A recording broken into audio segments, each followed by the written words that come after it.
Good morning, Bahamas. I am Lindsay Thompson of Bahamas Information Services, and we are coming to you live from Bahama Convention Center, where an historic event is happening today, the opening of Parliament, following general election on September 16th.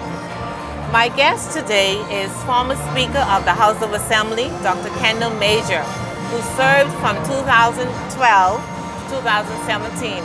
Good morning, Dr. Major, and welcome. Morning, Lindsay. It's How a are delight you? to be here. I'm fine. This is an exciting time. I mean, tell can you hear that in the back of us?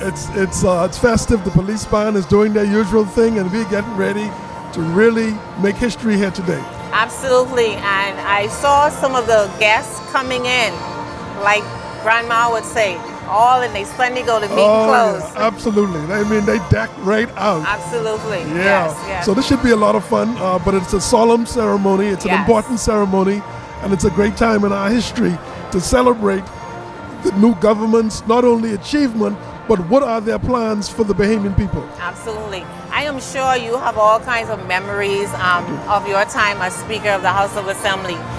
But let's just give an historic view of the Bahamas Parliament. Sure. Well, 292 years ago, when Governor Woodes Rogers came, and he decided to form a parliament based on the traditions of Westminster in the UK. And from that first parliament, 24 members were selected from New Providence and Harbour Island and Eleuthera. And they met at the home of Samuel Lawson. That was interesting because at the time they met at the homes. But it wasn't until 1815 they moved to the present location, which is number 1 Parliament Square. And they have been in that exact place until now, which is now 205 years later. And so this has been a long tradition. This is the 3rd oldest parliament in the hemisphere. Absolutely. And so we have had a tradition of peaceful transitions. Yes. And who would have thought this little colony has now survived to become a sovereign state, and we have carried on the traditions of the Westminster system, and now we are now taking it into our own to make our speech from the throne. That is certainly amazing. Bahamians have to realize that we have a rich democracy, Yes, we do. a rich heritage Yes. regarding our parliament. And for those of you who are watching and wondering why we are here at Bahama, well, there's been a number of forecasts. Inclement weather has been forecast. Plus, the Churchill building is being demolished. Yes. Normally, we would have the opening of Parliament in Rawson and Parliament Squares downtown. But as you can see, based on the number of people here today, Dr. Major, boy. Mr. Former Speaker, Absolutely. there's no way No. we could have pulled it off with the amount of people here today. I think one of the main reasons why it was decided to bring it here is because of the COVID physical Absolutely, distancing yes. principle. Yes. And to invite this many persons in an environment, only the convention center could accommodate this many persons. Yes. And so also 39 members cannot attend Right. the House of Assembly in its present location with the press and with their families. So it would have been impossible to do it at its usual place. And of course, as you mentioned, the demolition of the Churchill Yes. building. So Prime Minister Hubert Ingraham in his past coined the phrase government in the sunshine in Yes. 1992. And that was different, that was unique. Before then, it was in the Senate building actually. Yes, uh-huh. Because these precincts, this precinct that we see behind me is actually the Parliament. It is the precincts of the Senate. And so they have been able to construct and add and build a Senate precinct Absolutely, here at Bahama. Yes. So it's been a lot of work being done here. Absolutely. As Yeah. you saw when we did a tour, the House of Assembly is physically here. Yeah, exactly. The Senate is physically here. That is correct. And this room where we are, Yes. the speech from the throne will be read. That is correct. Let's just go back into more of Parliament. Actually, Queen Elizabeth II has been our leader since February 6, 1952. Right. And now we have a Governor General since independence. And so the most honorable Sir Sir Cornelius A. Yes, Smith. yes. That's a mouthful, isn't it? It is a mouthful. Okay, he's been our Governor General since 2019. And so we have this tradition where we've been keeping it since 1952.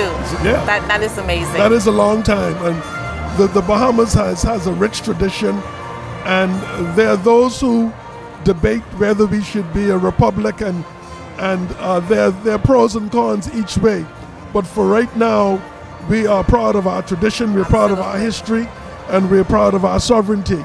And so it is just a delight that although the Queen is not here, her representative is here. Yes. And that is in the name of Most Honorable Cornelius A. Smith.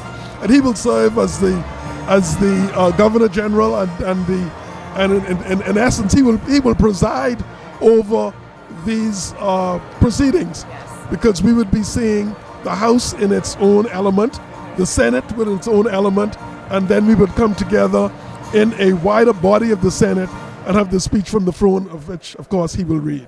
Now let's just tell the public both chambers, Sure. the House of Assembly and the Senate.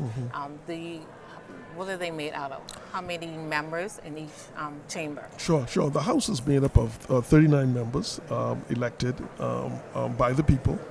And what you would see today in the House, just before the speech from the throne, is an official election of a Speaker and Deputy Speaker. And that will be preceded by the Parliamentary Commissioner bringing the writ of returns from election. And he would give them, authenticate essentially who are the official winners. Those members will be sworn in, and the Speaker will be sworn in, and the Honourable Speaker will give a maiden speech, to kind of set the stage as to what her tenure would be like. And interestingly enough, that the same thing will be happening in the Senate. Yes. The President of the Senate, which is 16 members, 9 from the nominated by the Prime Minister, 3 in conjunction with the Leader of the Opposition, and 4 by the Leader of the Opposition outright. So those persons will be in place, and they will then come together. The Governor General will request the audience of the House members to meet him in Parliament Square, which would be the precincts of the Senate. Right. And the Prime Minister will then present the Most Honorable Cornelius A. Smith, the Governor General, with the speech from the throne. He will read it, and as we know, that will outline all of the plans and objectives and policies of this new government, which they have coined a new day. Now share some of us. Recently, Parliament has been, live proceedings.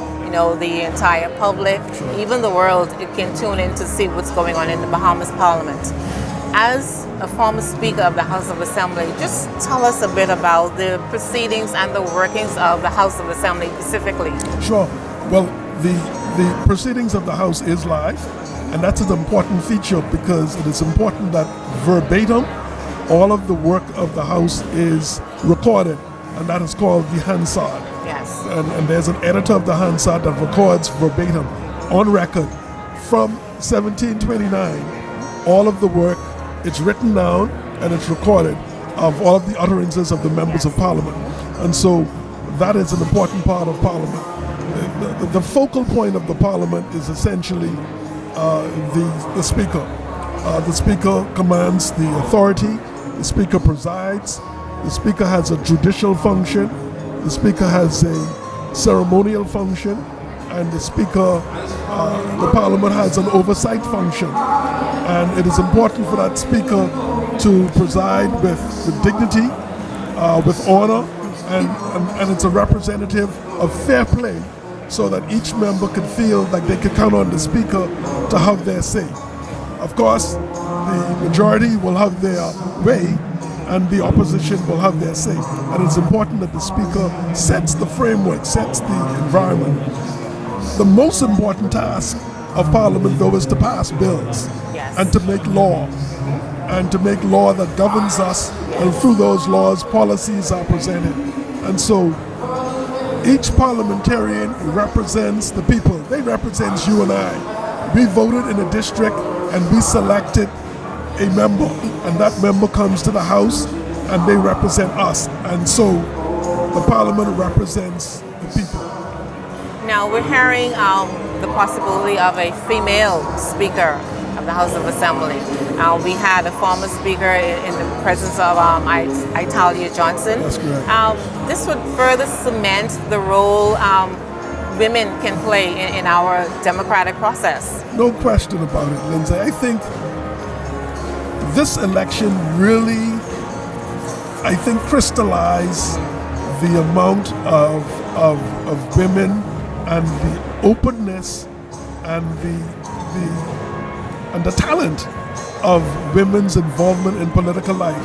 This has been an unprecedented amount of nominations Absolutely. Yes. for women. I mean, we've had And over 7 200 women and something. elected from the We've had over Progressive Liberal 200 Party. and something women, persons who nominated for office, and 7 members were elected. And in that That's 7, impressive. there's at least 4 or 5 in the cabinet, and now we're going to have, for the first time, I believe in history, a Speaker of the House who's a woman, and a President of the Senate who's a woman. That is unprecedented. There's hope for me yet. There is hope for you. Absolutely. And there's hope for my daughter, my Yes, 2 daughters. absolutely, And that's what this is really all about. It should inspire them.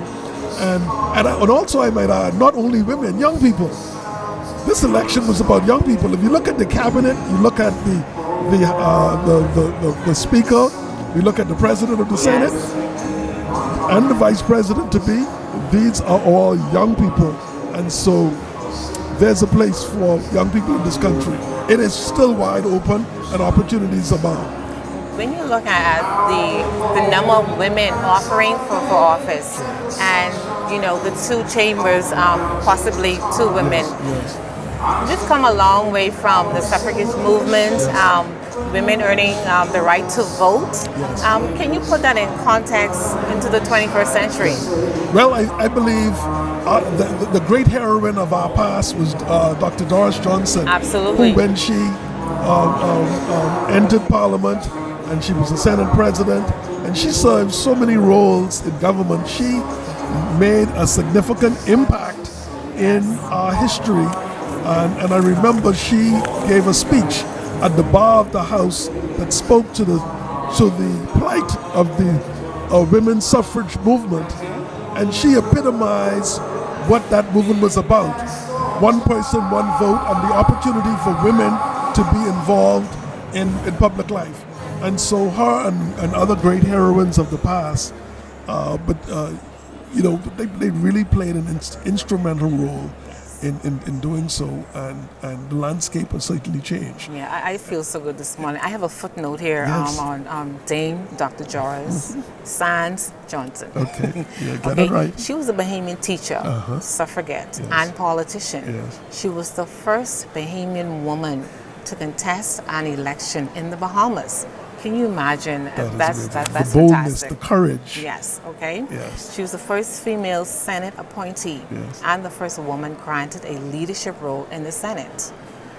She was made a dame by Her Majesty Queen Elizabeth, and she was also the first woman to serve as acting Governor General of the Bahamas. Yes. She has done it all. She's been a trailblazer. She is really, really a pioneer.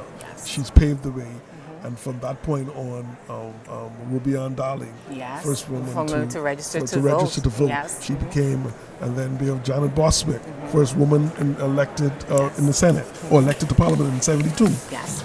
She came along. Rome and Talia Johnson, first female speaker in '97. We have been making, and of course, who could forget the Deputy Prime Minister, Cynthia Mother Pratt, Yes. who became acting Prime Minister when the Honorable Perry Christie at the time suffered. Dame Ivy, first Governor General. So we are, there's a long way to go, but we are making strides. And I think today is a leap. Today is a leap to see the amount of women involved and the amount of young people involved. I am so encouraged and excited for the women of our country. And even now, our cabinet has 5 women, I think. Yeah. Yes, that's impressive. Yes. So obviously, women, we have something to bring to the table. Absolutely. And it says something about our man in leadership. Yes. Of course, the Prime Minister, I'm sure he took that into consideration when 7 candidates were returned in the general elections, won their seat. So I'm sure he's pleased about that. I think I also want to put a plug in for the leader of the opposition. He and his council also selected 2 women to the Senate. To the Senate, Out of absolutely. 4 choices, Yes, how can we forget 2 that? are women. And so Absolutely. again, it's catching on. Yeah. Well, it's a new catching day on. for women as well. Exactly. Okay. Yes. Now let's go through what's going to happen at 10 o'clock. All right. Starting yes. at 10, members-elect will assemble excuse me, in their place in the chamber of the precincts of the House of Assembly at the Convention Center. So as we told you earlier, this Convention Center has been transformed into Speech from the Throne area, the House of Assembly and the Senate, all here at the Bahama Convention Center. Yes. So members will assemble in their respective chambers That's correct. and they will get down to business. Yes, They yes. will elect Yes. a Yes, Speaker of a the speaker, House, and will the nominate. Senate, yes, they'll nominate, and the Senate will be doing the same thing. And when the House proceedings will, after the Speaker is elected, the Speaker will then give a speech, her maiden speech. From that time, she will then ask for nominations for a Deputy Speaker elect. He will be chosen and voted upon, and afterwards, her first duty will be to form a committee of 3 persons, 2 persons from the government side and 2 from the opposition, to seek an audience with the Governor General. Sorry to cut you off Sure. there. I think they've started the proceedings, so let's let the public view what's happening in the Senate. Okay, we'll be back.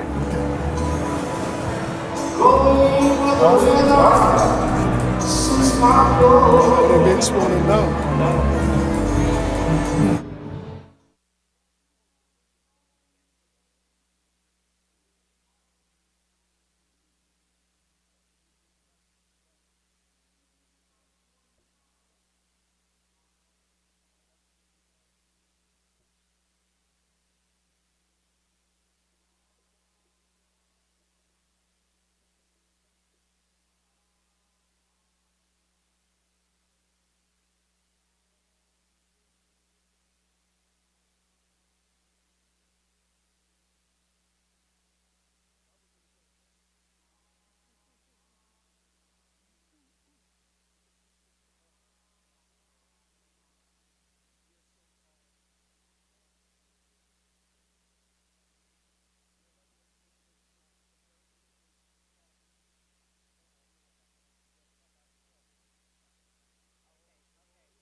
Someone's coming right now.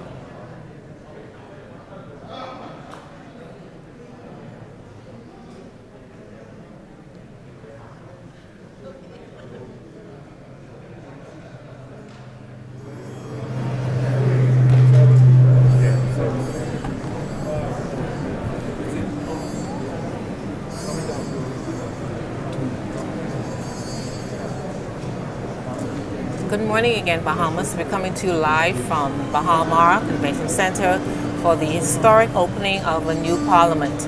And I'm here with former Speaker of the House of Assembly, Dr. Kendall Major.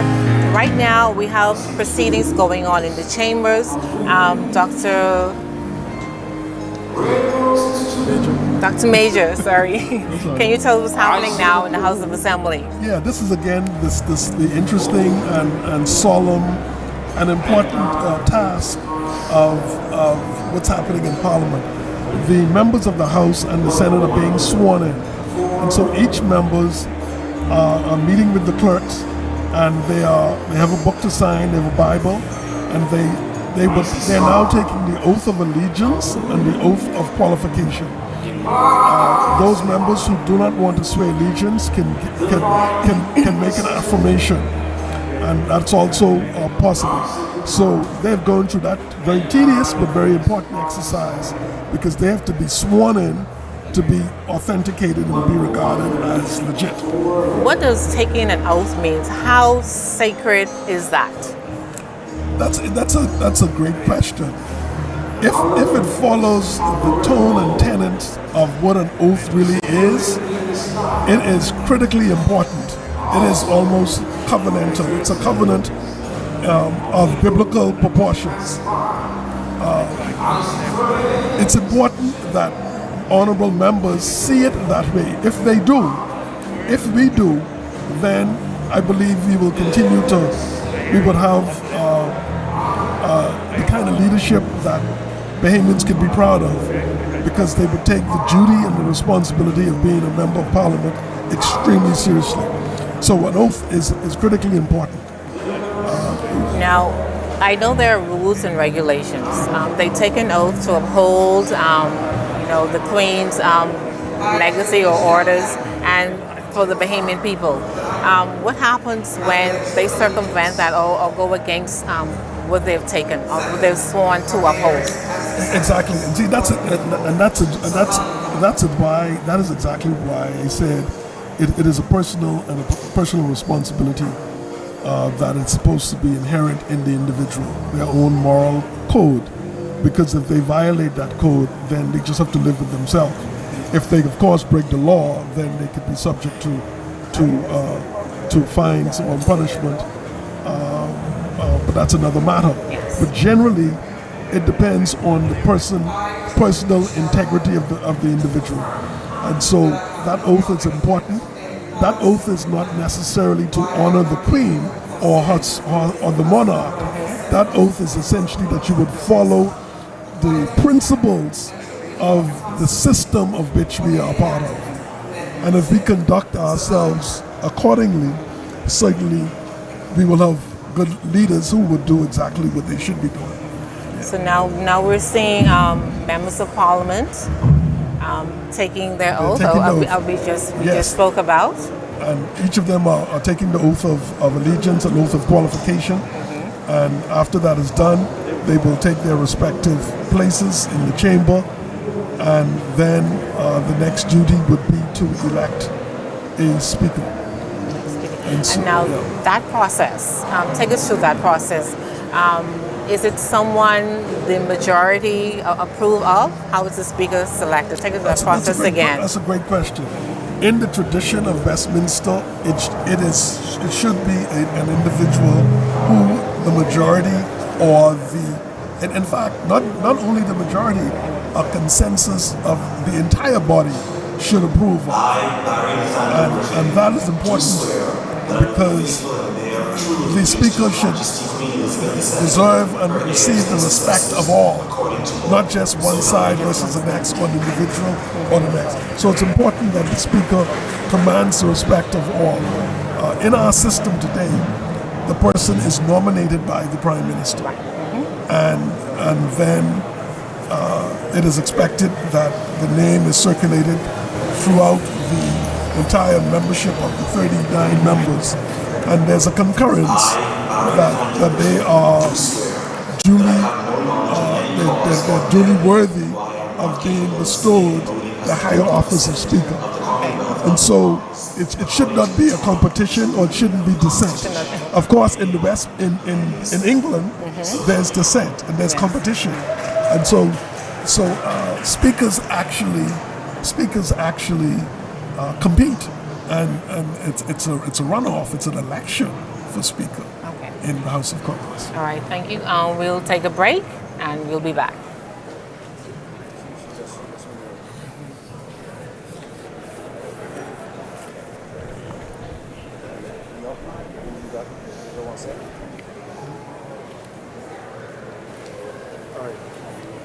You went to the house with it? you enter this proceeding a little bit now. Okay. Okay? So Lindsay, just watch me. Okay. So just like we go into these different segments, okay? Yeah, because all of a sudden, hey, Correct. Okay.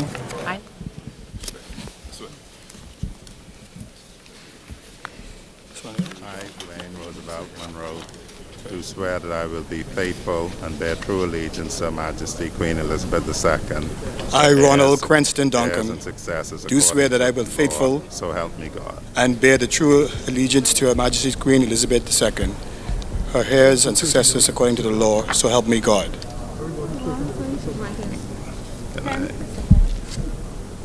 members, as you take your oath, you can sit down.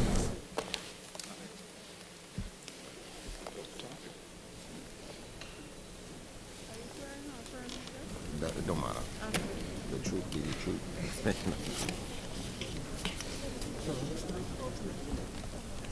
You ready? I, Ronald Cranston Duncombe, do swear that I have no knowledge of any cause of impediment why I am not capable of sitting and voting as a member of the Senate of the Commonwealth of the Bahamas, according to the tenor and true meaning of the Constitution, or any enactment amending the same, so help me God.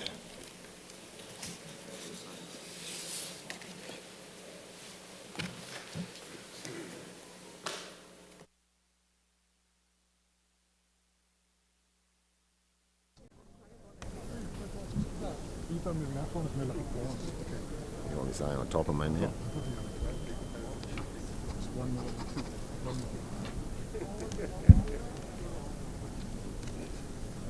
I, Mario Keith Bullock, do swear that I will be faithful and bear true allegiance to Her Majesty Queen Elizabeth II, her heirs and successors, according to law. So help me God.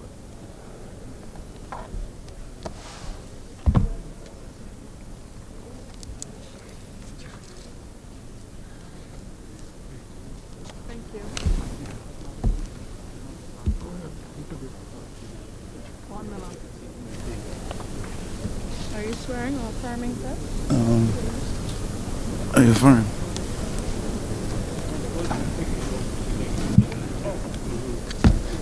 One and say you come. So what do I do?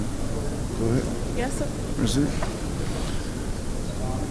I, Vaughn Peterson Miller, do affirm that I have no knowledge of any cause or impediment why I am not capable of sitting and voting as a member of the House of Assembly of the Commonwealth of the Bahamas for any constituency within the same, according to the tenor and the true meaning of the Constitution.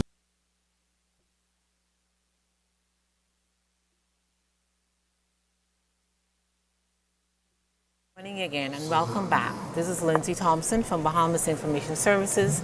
I am here with former Speaker of the House of Assembly, Dr. Kendall Major, and we're coming to you live from Bahama Convention Center, where an historic day is happening, the opening of a new parliament following general election. Now, we just heard proceedings from the Senate. What's the difference between taking the oath and affirmation? Those persons who decide, Lindsay, to take the affirmations are those on principle that feel strongly that they ought not associate themselves with the monarchy. And so that's just a personal decision that you could affirm, not necessarily using the monarchy or in some cases even the Bible. So just it's a personal decision. It's traditional. We would just follow the tradition and take the oath of allegiance and the oath of qualifications with the Bible, because that's tradition. Now, whether that translates to a mindset of who you are. Yeah, I was about to say, because we're a Christian nation. Yeah, exactly. And some people would, scoff at that, well, what is that? Yeah, exactly. They don't believe in God, Exactly. but that's not necessarily the Not case. necessarily the case. When I was sworn in, I did it the traditional way. It crossed my mind because there are views one way or the other about a republic or not.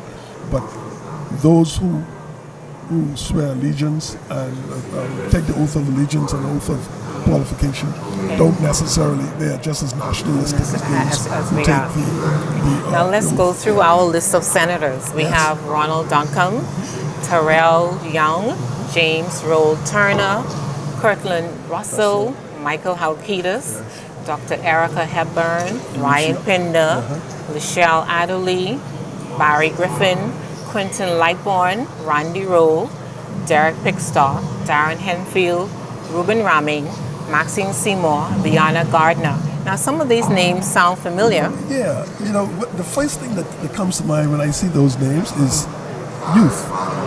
Yes. This has to be the youngest Senate, a cadre of senators to be ever assembled. And here's why that's interesting. Because traditionally the Senate has always been a senior, a place for senior statesmen. Yes, Those who are absolutely. retired, close I to remember retirement. my journalism days covering the Senate. And that's based on the history of why the Senate was there. Yes. In terms of the history of Parliament, the Parliament actually evolved from the Senate. Yes. And it was determined that at some point, I think it was in 1841, when they were separated and into a lower house and an upper house.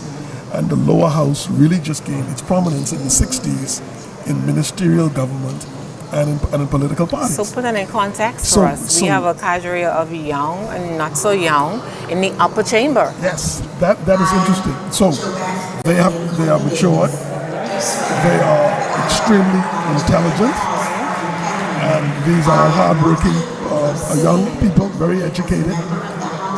Another thing that I have noticed is most of them are persons who ran and lost their seat. And obviously are talented individuals. And of course, there's a large cadre of women again. And so how this plays out in the context of the debate on how the debate ought to function, it would be very interesting to see that. How this plays out. So I will be looking very, very closely at how this plays out because, the leaders of the Senate would be two senior persons in Honorable Ryan Pinder, the Attorney General, and Michael Halkitis. Yeah, this is them. So they've been around the block a few times. They've done this rodeo before, Yes. so they know of the proceedings extremely well, and they would certainly be tutoring and mentoring the others. But yeah, it's and Darren Henfield, who's a former cabinet minister. Yeah, absolutely. Ruben Ramming, of course, who was in the last administration. Everybody else is brand new. And so I'm excited to see what's going to come of it. What's coming out of it, absolutely. This is different. I know the Prime Minister made this statement. He said, because of the complexity of our problems, he needs all hands on deck. Well, all hands are on deck. Definitely. Now tell me something. It appears to be a toss-up between which is more prominent, the House of Assembly or the Senate. We understand that the Senate is the upper chamber and the House of Assembly is the lower chamber. But for some reason, it is seen as if the House of Assembly is more prestigious than the Senate. Why do you think that exists? That happened because over the years, with the development of political parties and the development of ministers coming out of the lower chamber, the minister he's a part of the executive. So it's somewhat of a merging that in some way it violates the principle of separation of powers. But but that's because you have a minister and then you have a member of the House, and so the minister has the authority, and so persons follow where the authority lies. But in terms of prestige, the Senate is first and considered in precedence and considered more prestigious. And as I mentioned before, they tend to be the older, more seasoned, accomplished individuals. But in this, this is a new day. It's differently done today. Now, the House of Assembly is getting a lot of attention right now. The members of Parliament are being sworn in. Take us through that process. They it's a lot of swearing in to be done because there are 38 members that will be sworn in. Or 39, and then the Speaker, of course, will be sworn in. And so it's a tremendous, again, a lot of new faces, and very seasoned cabinet, but a lot of new faces. Well, let's you're go very- through some yeah. of these names. Bain and Grantstown, Wade, Alexander Watson. Yes, a newcomer to Yeah, politics. newcomer, Patricia Ann DeVoe. Patricia DeVoe, who will become Madam Speaker in Bamboo Town. And, looking Keith forward Bell, to he's taking his oath Keith of is now, office Keith right Bell is now. now, Honorable Keith Bell is now Minister of Former police Immigration. officer, Former now police Minister of officer, Immigration. Also an attorney, and so he's well suited for the task at hand. Jomo Shaka Campbell. Jomo is, I'm excited for Jomo. Jomo is being an outstanding attorney, and he has worked hard in Centerville, and he's now in the office of he's now in the Attorney General's office in Minister of Legal Affairs, Minister of State for Legal Affairs, and so I'm excited to see what Jomo is gonna do, and he's smart, and I think he'll do very well. Okay, we'll take another break and we'll be back. Okay. The Commonwealth of the Bahamas for any constituency within the same, according to the tenor and true meaning of the Constitution and Parliamentary Elections Act, or any enactment amending or replacing the same. So help me God.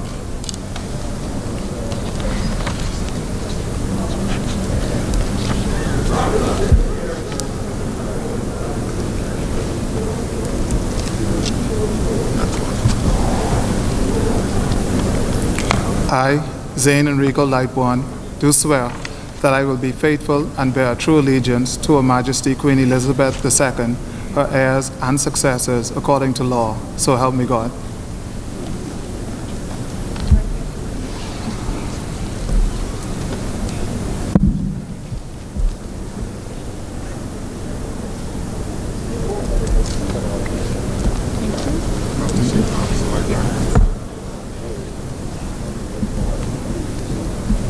Ready?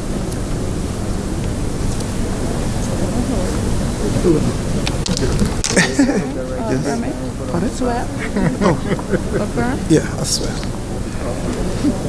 I, Sylvanus Petty, do swear that I have no knowledge of any cause or impediment why I am not capable of sitting and voting as a member of the House of Assembly of the Commonwealth of the Bahamas for any constituency within the same, according to the tenor and true meaning of the Constitution, the Parliamentary Elections Act, or any enactment amending or replacing the same.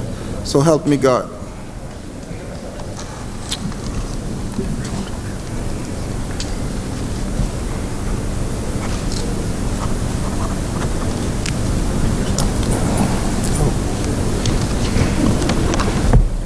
I, Sylvanus Petty, do swear that I will be faithful and bear true allegiance to Her Majesty Queen Elizabeth II, her heirs and successors, according to law. So help me God.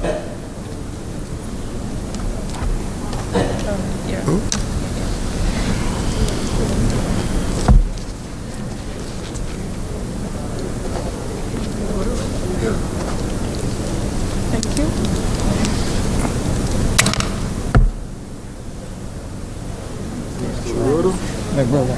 Swearing or affirming? I, Miles Kentworth Laroda, do swear that I have no knowledge of any cause or impediment why I am not capable of sitting and voting as a member of the House of Assembly of the Commonwealth of the Bahamas for any constituency within the same, according to the tenor and true meaning of the Constitution and the Parliamentary Elections Act.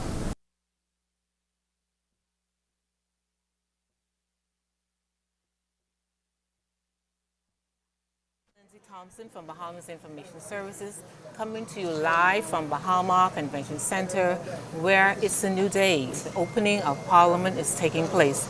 And here with me is Dr. Kendall Major, former Speaker of the House of Assembly. Right now, the House of Assembly, the members of Parliament are taking their oath of office. Dr. Major, we were just going through some of these names. We have some newbies, and we have some veterans, Yes, and we we have do. some in the middle who've Yes. probably been around once or twice. Yes. We were at Yes, Joe Beth Colby Davis. Very, very exciting, tough campaigner, great lawyer. And she was actually my lawyer Yes, for for my Elizabeth. campaign, She's for Elizabeth. MP for Elizabeth Yeah, now. and she's now a minister in the cabinet, and I think she will do extremely well.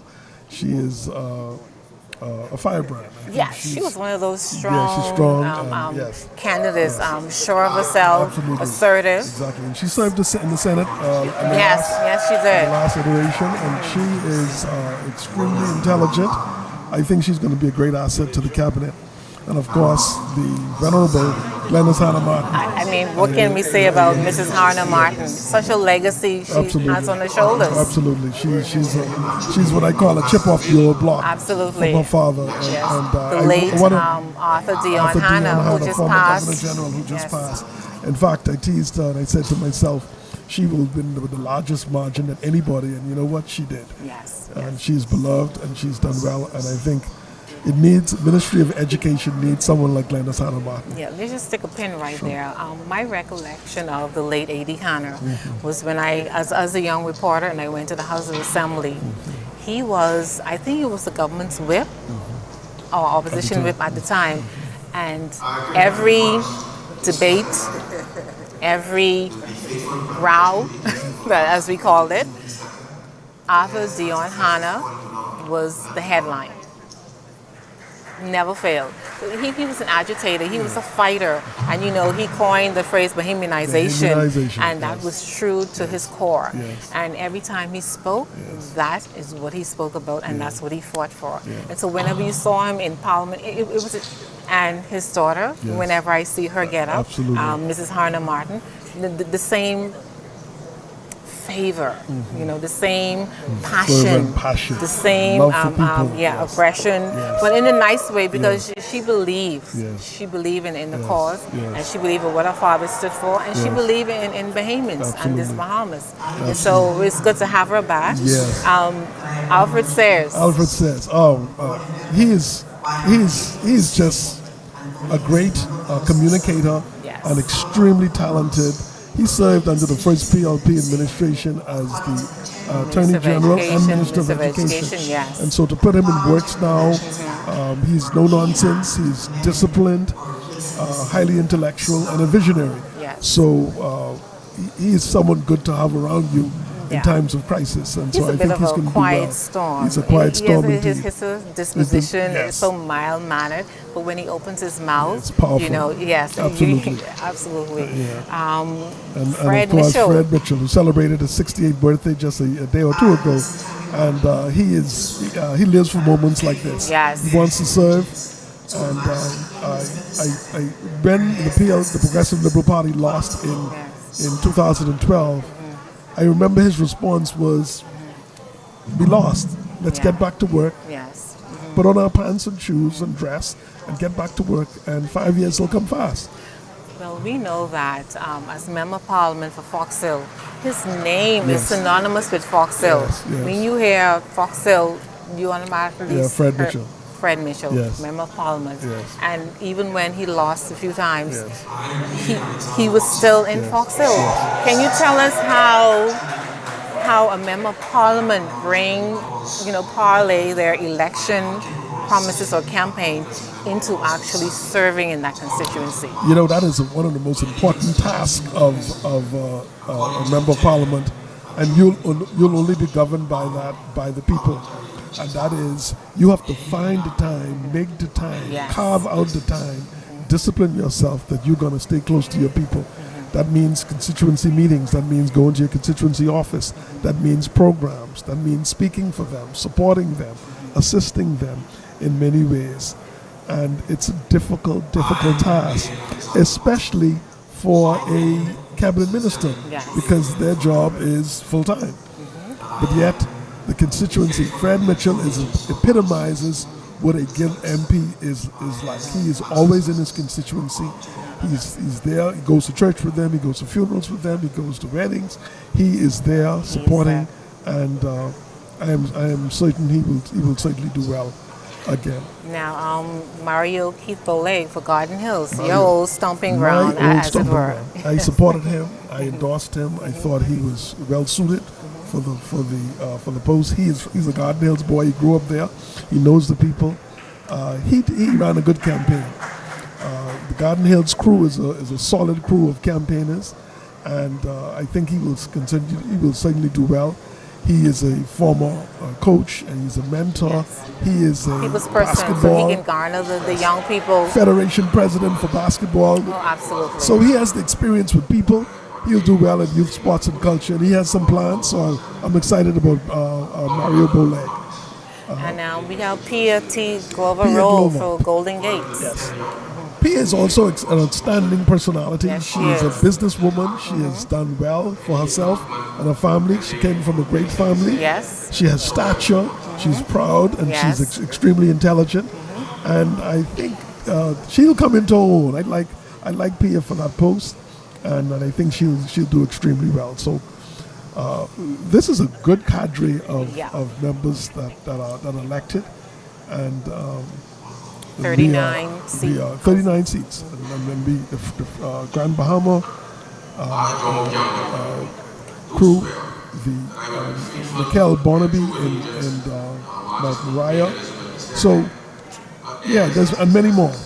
Yeah, many more. All right, so we'll take another break and we'll be back.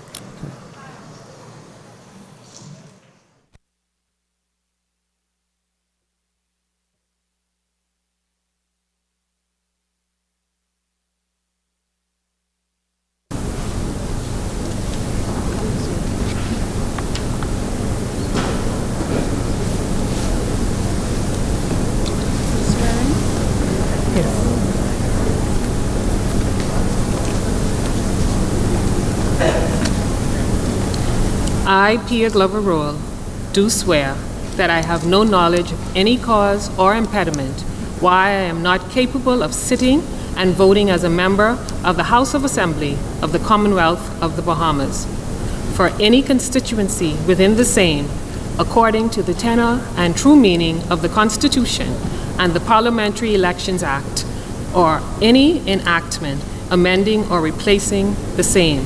So help me God.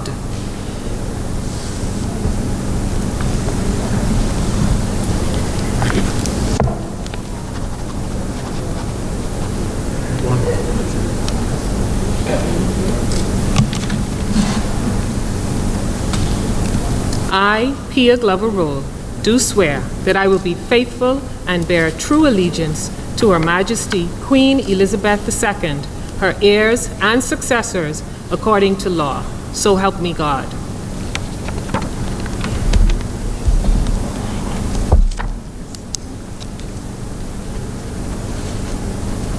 Thank you, madam. Thank you for taking a seat. Mr. Lundy?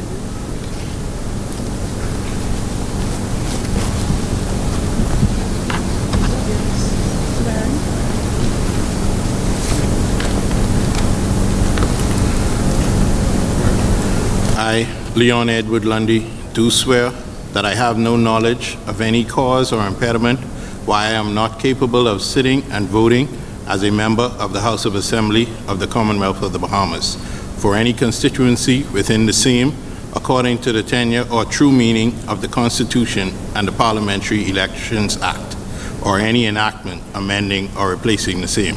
So help me God.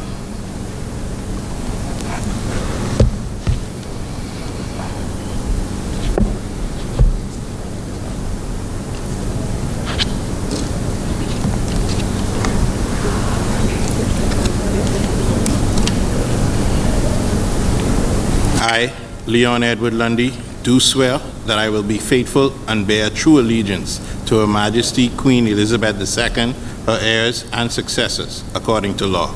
So help me God.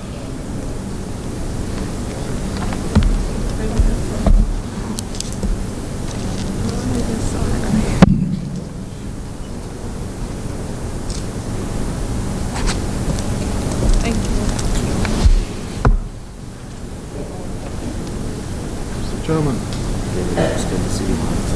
Thank you. Yes, I swear.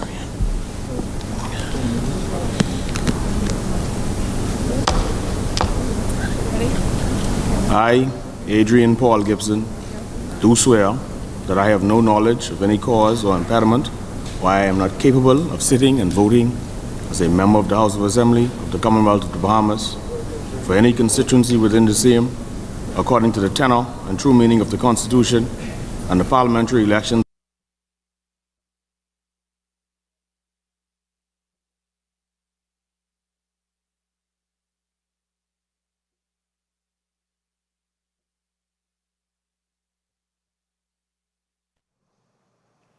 And we're back. Welcome to Bahama Convention Center. I am Lindsay Thompson from Bahamas Information Services, and we're coming to you live on this historic day, the opening of a new parliament. Our guest, Dr. Kendall Major, former Speaker of the House of Assembly. Welcome back, Dr. Major. Thank you. I'm enjoying this. This is a lot of fun, and it's a lot of people. Absolutely. And we have to go through all 39. The members of Parliament are being sworn in. They're taking the oath of office in chambers. And this is certainly a task, I would imagine, now 39 members of Parliament being sworn in. But for you, the public, we were just looking through this long list of members of Parliament. Some are new, some are older, and some have more experience than others. Dr. Major, we were talking about Pia Glover Roll, who just took her oath of office. Vaughn Miller, Golden Isles. Yes. Vaughn Miller, he's now the Minister of the Environment. Yes. And Natural Resources. Yes. So that is interesting. He's been an advocate. He's always talking about making the wealth of the Bahamas common. And of course, he's had a very interesting political experience so far, but he is now a member of the Progressive Liberal Party. He's won legitimately, and I think Honorable Vaughn will serve extremely well. He's a member of the cabinet, and I look forward to seeing, particularly in natural resources, what the speech of the throne speaks to. That's been a raging debate lately. It has. Talk about aragonite, talking about our fisheries, our marine resources, and how Bahamians can further tap into those resources. And we have to get back to or start to feeding ourselves more than we do now. And so he's been passionate, as you said. So let's wait and see what speech from the throne will speak to it, and how the government will roll out how Bahamians on the whole can benefit from these natural resources. Now, returning to Parliament is former Prime Minister Hubert Minnis for Kalani. Yes. Can we put that in perspective? He was just Prime Minister. Absolutely. Now he's leader of the opposition. Yeah, he has an interesting role to play here, because there's some internal politics that he has to fend off and deal with. And then in the House, he is the official leader of the opposition, and he would have to defend his record. He would be the only senior person. Everybody, and Michael Pintard, of course, and Shannon Dawn Cartwright, and so he would have to defend his record, and the Bahamian people who have spoken very, very strongly has given him a cause for reflection on what he thought he was doing well, but in the big picture, what happened. And so that question has to be answered. And so Mr. Former Speaker, what is the role of the official opposition in Parliament?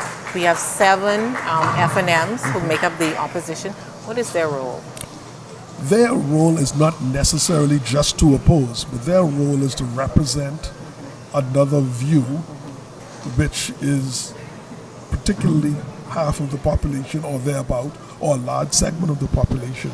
And so they are to scrutinize the government's agenda and its laws, its policies, and speak for another segment of the population. And so they are there to agitate. They are there to, they have to agree to disagree. And that's quite an order, that they are there to disagree. And that's, again, the important role of the Speaker, to allow them to disagree without being disagreeable. And so that's an important balancing act. I expect the Honorable Hubert Minnis to be in an attack mode, because he will expect darts to fly, and he will want to defend his record. And so, as they say, they can gang him, and he has to fight back. And so he will speak to that record, and the Bahamian people will be the adjudicator of what that all means. Okay, and we just heard Alfred Sears being sworn in, but we spoke about him already, and there he is. Happy for Alfred. just a decent gentleman and a tremendous leader. And he will certainly do well in the Ministry of Works. In your experience, what do you do when you're not re-elected? What do you do once you get out of the halls of Parliament? I heard Dr. Dwayne Sands say something about that on a talk show yesterday, and he said he's happy he still has a day job. Okay. And so you go back to your day job if you have one. If you don't have a day job, well, you should find one. Okay. That's a good point. That's encouraging as well. Okay, we have 39 members of Parliament to be sworn in. It's a task this morning. Members of the public, if you're viewing, members of Parliament are being sworn in this morning. They're taking their oath of office, and there's 39 of them. So it's a process this morning as opposed to the Senate, where there was only 16. Okay, we have some more before us. Lisa Ramming from Marathon. Another outstanding advocate. She's a fighter, she's a worker, she's a lawyer, she's a former police officer. Yes. She's a community leader. She represents Marathon. I grew up in Marathon. My mother lives in Marathon. I know Marathon. That's a task she has, but she'll do well. We're looking forward to see what she's going to bring. Absolutely. So we'll take a break and we'll be back.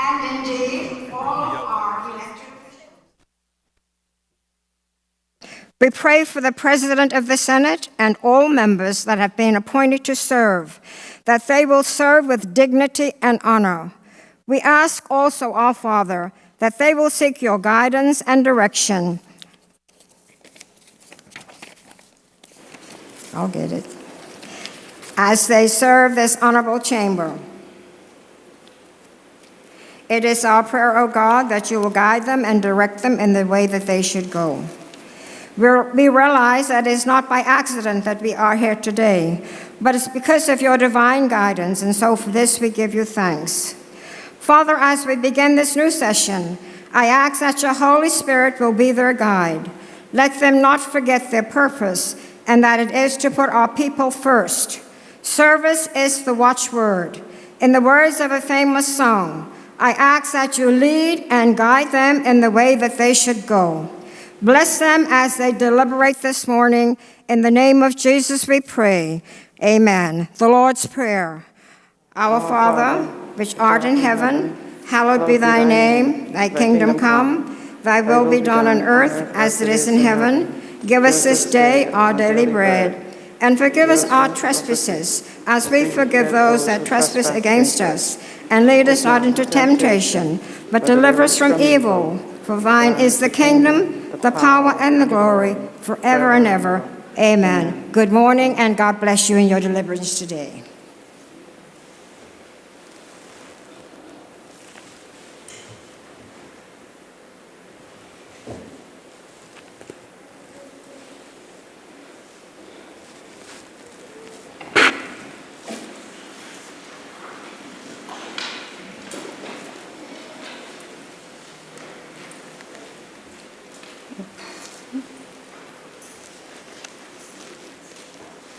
That I have no knowledge of any cause of impediment why I am not capable of sitting and voting as a member of the House of Assembly of the Commonwealth of the Bahamas for any constituency within the same, according to the tenor and true meaning of the Constitution and the Parliamentary Elections Act, or any enactment amending or replacing the same, so help me God.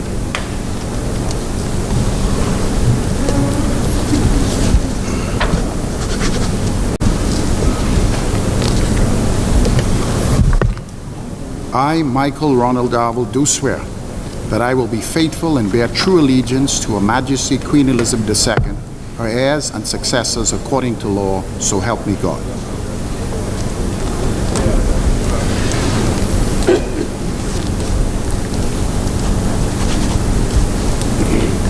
Thank you so much. Good enough?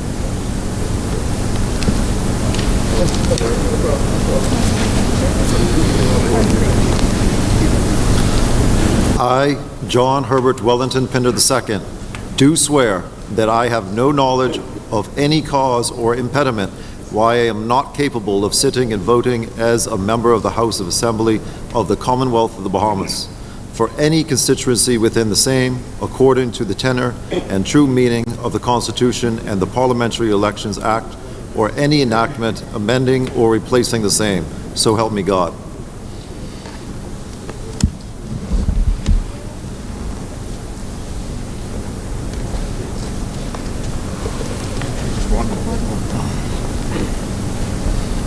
I, John Herbert Wellington Pinder II, do swear that I will be faithful and bear true allegiance to Her Majesty Queen Elizabeth II, her heirs and successors according to law, so help me God.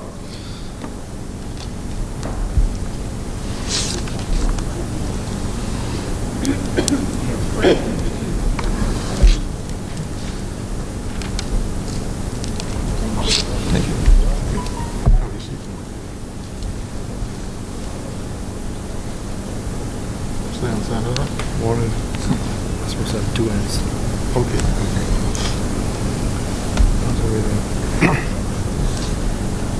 I, Clay Glenford Sweeting, do swear that I have no knowledge of any cause or impediment why I am not capable of sitting and voting as a member of the House of Assembly of the Commonwealth of the Bahamas, or any constituency within the same, according to the tenor and true meaning of the Constitution and the Parliamentary Elections Act, or any enactment amending or replacing the same, so help me God.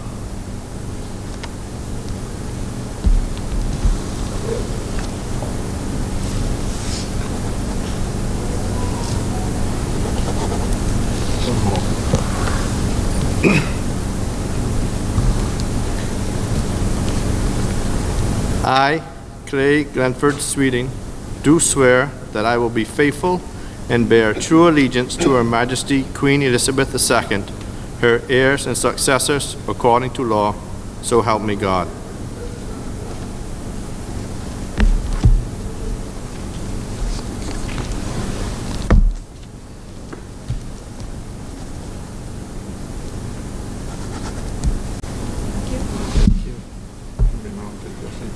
Thank you.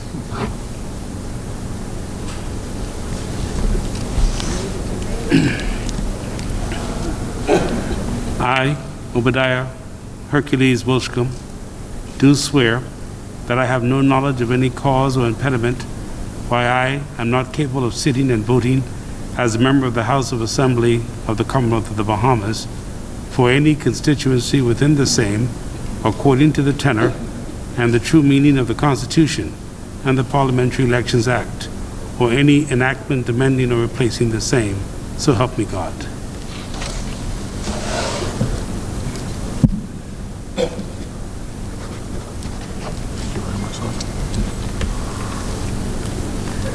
I, Obadiah Hercules Wilshcombe, do swear that I will be faithful and bear true allegiance to Her Majesty Queen Elizabeth II, her heirs and successors according to law, so help me God.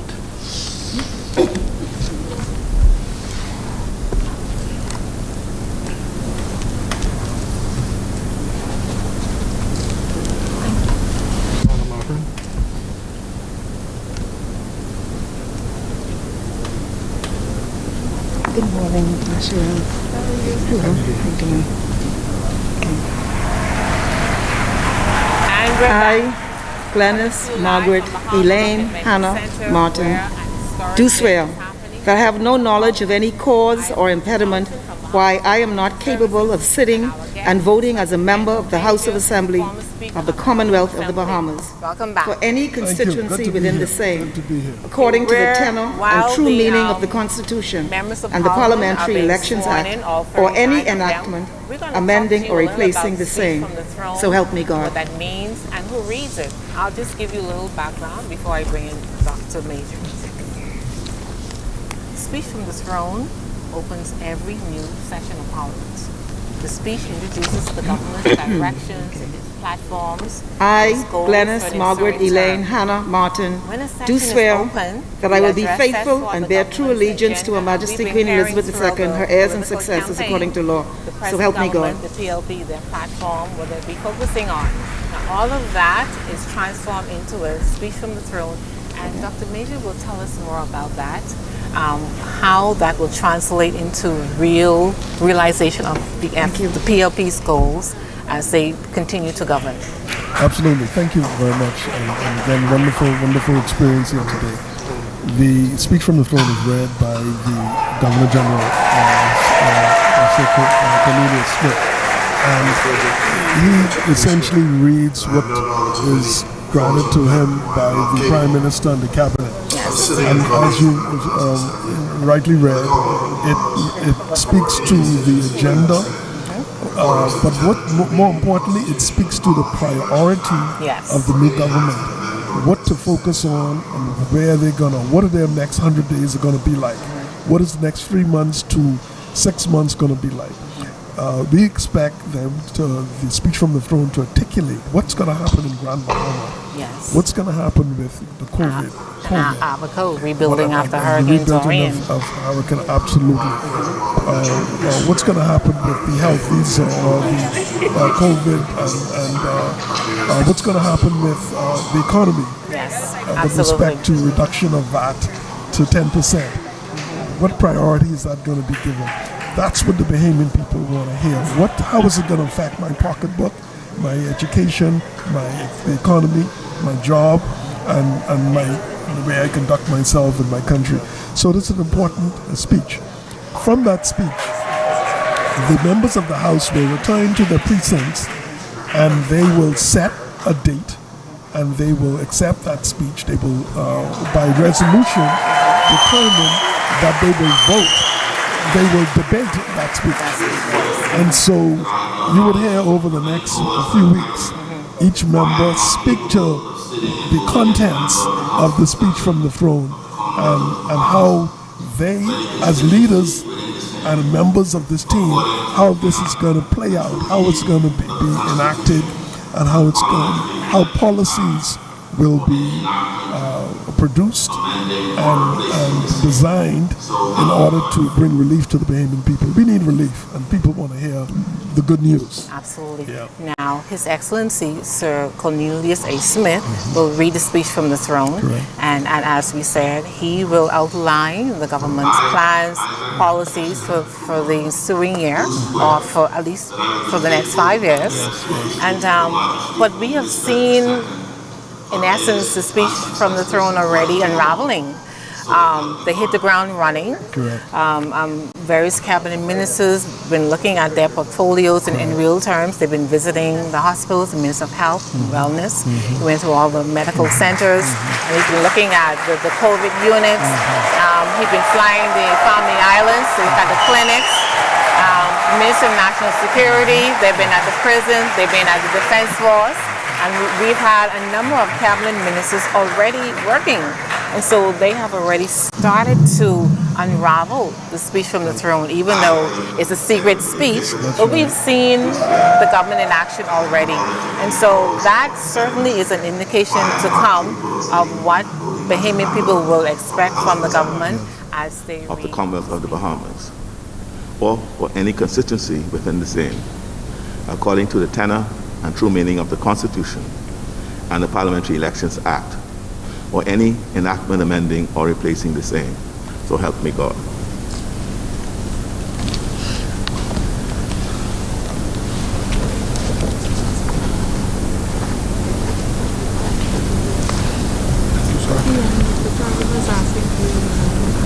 Those are the details. Yeah, those are the details.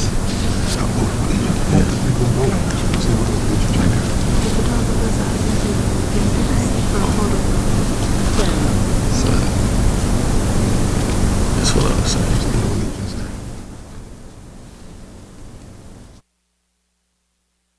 I, Philip Edward Brave Davis, do swear that I will be faithful and bear true allegiance to Her Majesty Queen Elizabeth II, her heirs and successors, according to law. So help me God. I had to say that. I had to say that.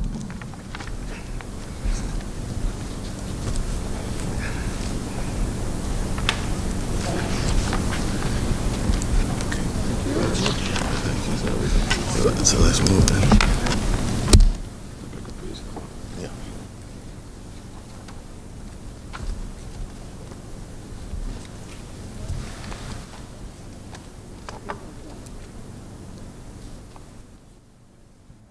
Has been research and development, so to speak. They have, but the honeymoon period is short. Oh, absolutely. By now, the Bahamian people are expecting, okay, you've done your homework, you've done your research, you've seen what's there, you've seen how much we have or we don't have and what we need. Yes. The speech from the throne should be direct, policy-driven. Absolutely. Not just a vision, but more towards following the vision, but more towards policy, direct policy as to how am I going. What are you going to do? Yes, yes. Not what do you think and what you feel. What are you going to do to make a difference in the lives of the Bahamian people? And that's what we expect to hear today. And not only that, Prime Minister Davis, when he appointed his full cabinet, you know, he says all hands are on deck. Yes. So we know the speech from the throne will reflect the cabinet, the appointees. The speech from the throne will reflect the all hands on deck approach. Because he said there's lots to do, lots to be done. So we know that the speech from the throne will definitely speak to this, his broad agenda, what he intends to do, and how the Bahamian people will be impacted. And that's a wrap. We'll be back. Thank you. Governor General proclaimed that the next session of Parliament shall be held in the city of Nassau.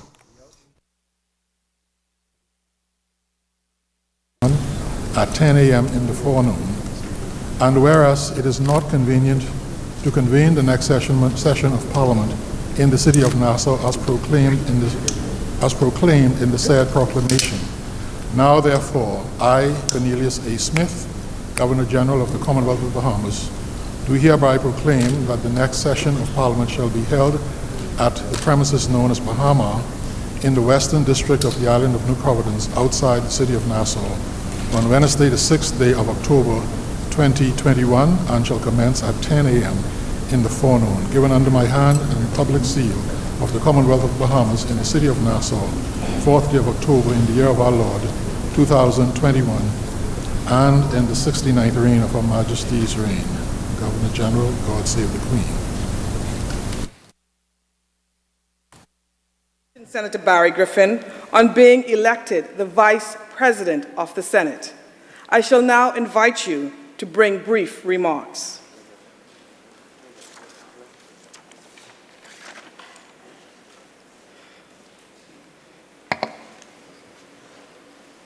Thank you, Madam President. Honorable Senators, I thank Almighty God for His grace and His mercy. I thank my family and friends for their love and support. And I thank the Prime Minister for his confidence in me. I stand here today extremely humbled by your show of trust in electing me to serve as your Vice President, a role that helps guide the agenda of this most sacred upper house. The historic nature of my election as the youngest person to hold this role does not escape me. As our country seeks a new day of bold ideas, sharp vision, and modern solutions, my election is a testament to this government's commitment to ensuring that young people have a meaningful seat at the table. I accept the Vice Presidency in the spirit of partnership, and I look forward to working with each of you, my Senate colleagues, on behalf of the Bahamian people. In this upper chamber, we may belong to different parties, but we serve one country. We stand united in our pride and prayers for every man, woman, and child born to this Commonwealth. We, in this House, must work together to build a future that includes all Bahamians. Today, As we open this new legislative session, let us model the character, courage, and civility of former members of this House, such as Dame Doris Johnson, who was at the front lines in the fight for the very existence of this Parliament.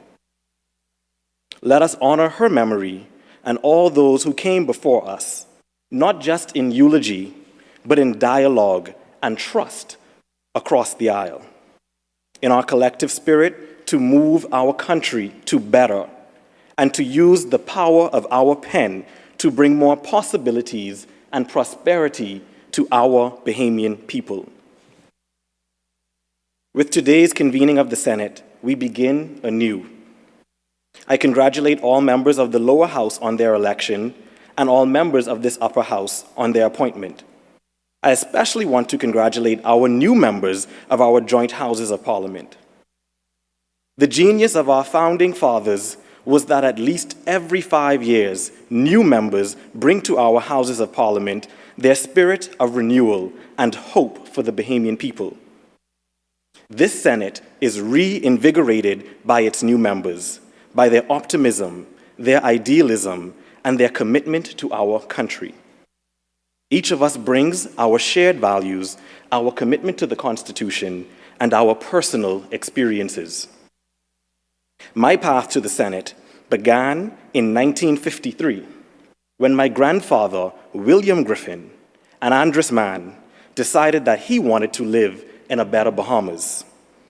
He became the 6th ordinary person to join the newly formed Progressive Liberal Party. Like so many in his generation, he wanted more for himself and for others who would follow. Because of his legacy, I was raised in a family that is deeply patriotic and staunchly progressive. My grandparents and parents taught me that public service was a noble calling, and that we had a responsibility to help build our country for the better and to help forge a path for others to do the same. I have no doubt that my grandfather is looking down on me today, beaming with pride. The election of 2021 will be remembered as a call to change, not merely to change control of government, but for a new direction for our country. On behalf of my Senate colleagues, I promise you, the Bahamian people, that we will work together to build a strong, dynamic, visible, and resolute Senate. We will take seriously our duties to scrutinize all bills before Parliament and to only act in the best interests of you, the Bahamian people. The vision of our forefathers has sustained us for over 48 years, and it accounts for what is best in our great nation: liberty, opportunity, and a fair chance for all. A new day has dawned, and now it is our responsibility to build upon that vision. To my parliamentary colleagues, we have made history. Now, let us make progress for the Bahamian people. May God bless our work, and may God bless the Commonwealth of the Bahamas. Thank you, Madam President.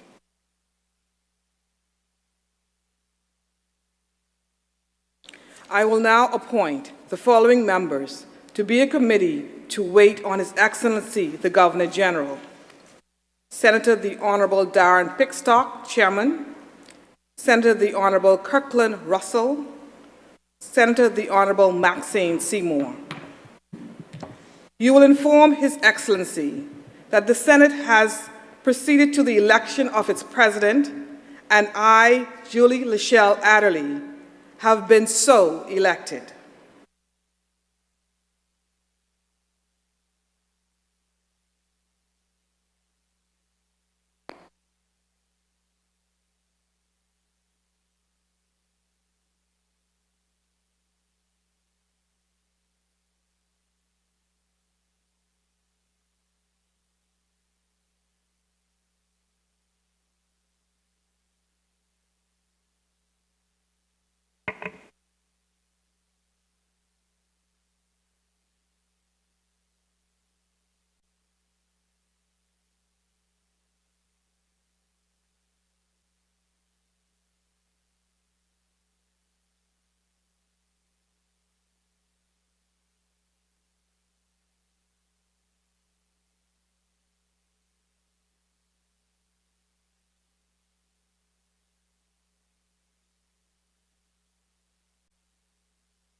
We women raise our hearts and heads to loftier things.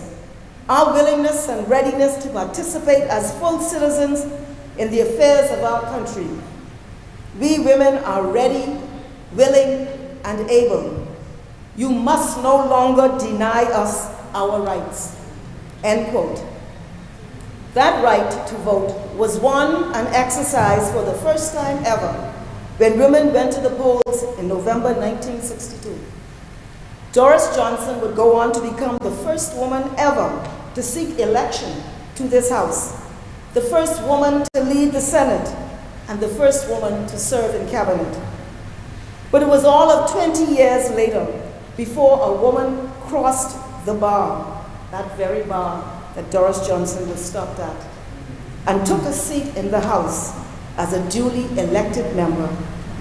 That woman was the then member for Yamacraw, the now Dame Janet Bostwick, who made history when she broke what up to then seemed a stubborn barrier and led the way for every woman parliamentarian elected thereafter. But we must never forget that it was the courage and bold agitation of the suffragettes, Mary Ingram, Albertha Isaacs, Eugenia Lockhart, Mabel Walker, Georgiana Simonet, Doris Johnson, amongst others, and the full political support of the Progressive Liberal Party that precipitated the empowerment of women by the attainment of the franchise. The call for equal rights, however, made some 62 years ago, remains yet to be realized, as women continue to face discrimination in the form of unequal rights to that of our male counterparts under our Constitution. So the work is not yet done. And while tremendous advances have been made, women continue to be underrepresented in this House. This despite us making up half the population and more than half of the electorate. That statistical fact should give us pause, because it is in this legislature, the place of debate and lawmaking, that the social, economic, and cultural progress of our people is aired and decided, and the voices of women are few and far between. Women who in many instances head households, who are primary nurturers, who bear our children, who pay taxes, and decide our future by going to the polls in goodly numbers and electing governments. It is vital, therefore, to our children's future and the future of our nation, for generations yet unborn, that the voices of women be heard in this House, and for our energies, insights, and instincts, for our patriotic love to be seen and felt and made manifest in the forward progress of our people.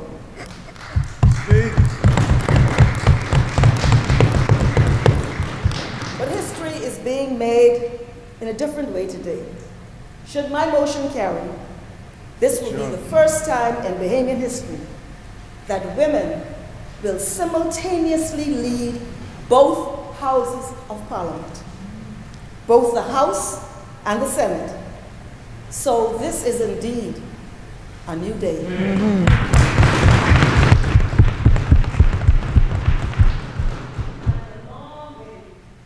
From the day that Doris Johnson made her historic plea.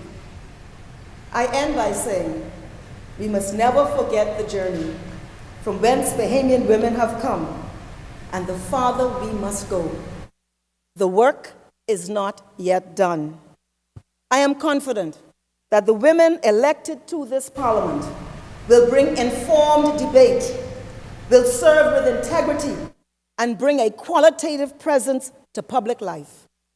And I believe the member-elect for Bamboo Town will preside over these proceedings with sound, stellar, and fair leadership. I urge the support of this House in electing her to that chair. I so move.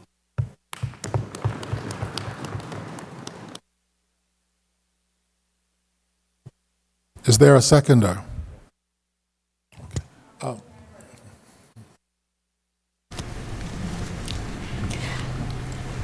Yes.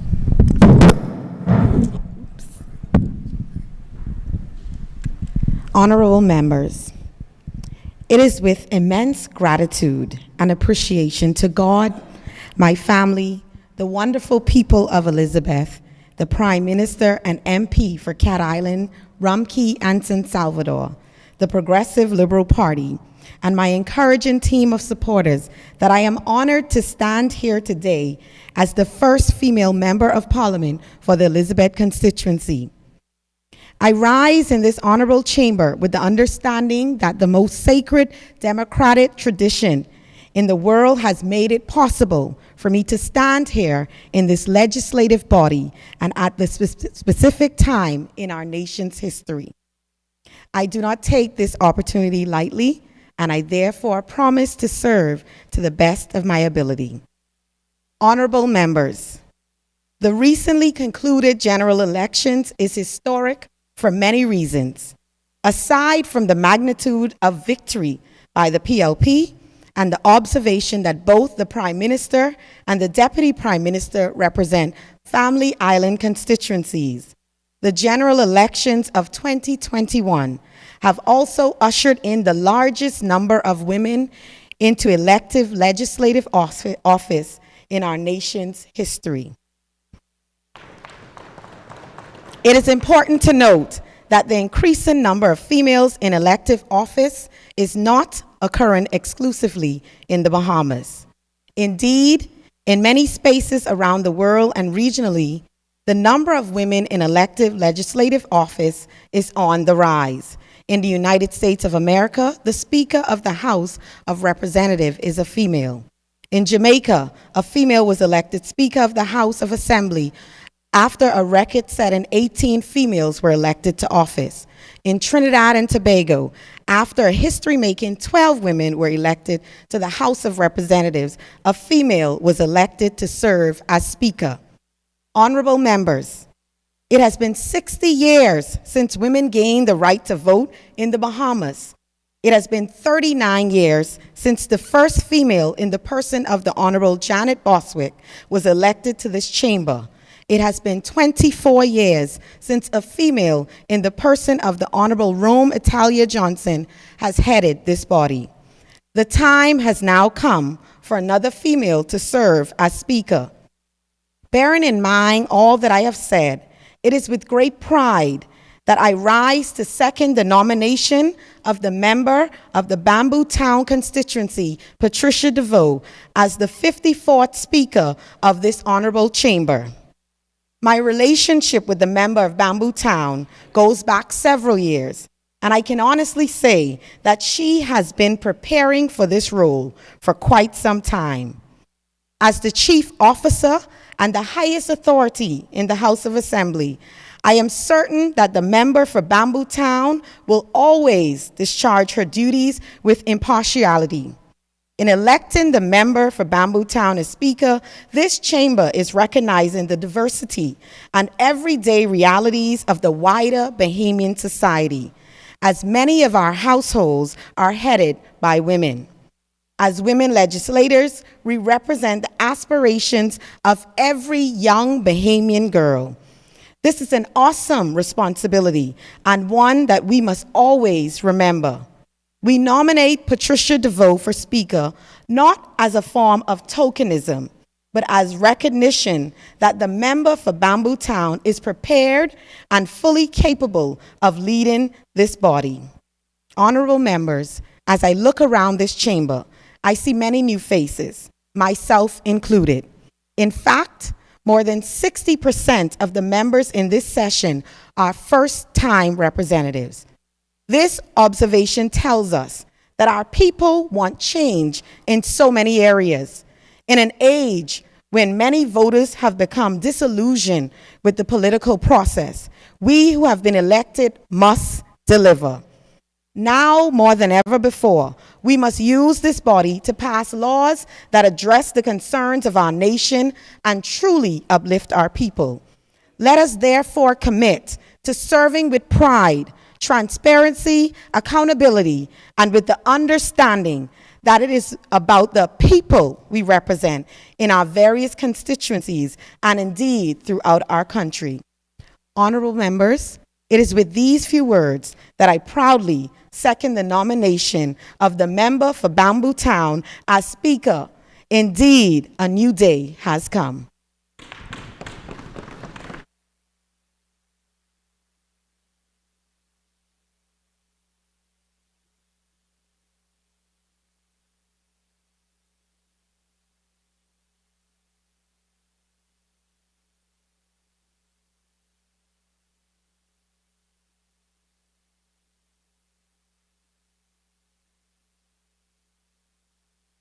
It has been moved and seconded that the member for Bamboo Town be elected Speaker. As many as are in favor will remain seated. Those opposed will stand. The member for Bamboo Town has been elected Speaker. Let's go.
Yola!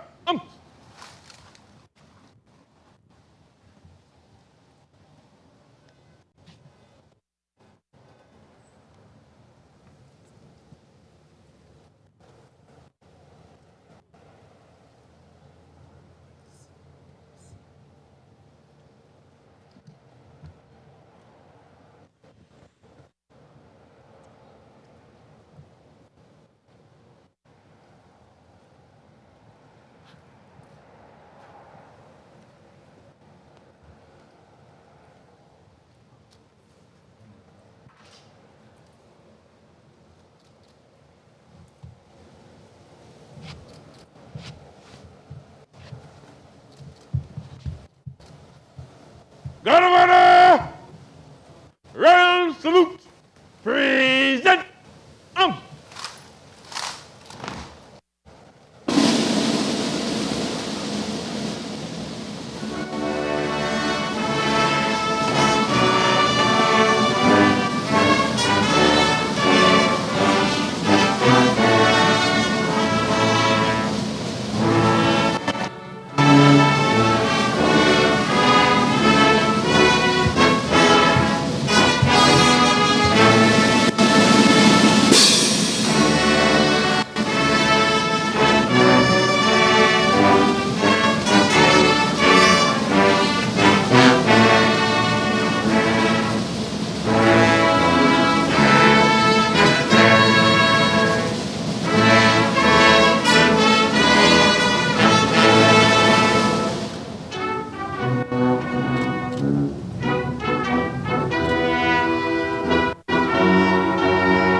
Governor!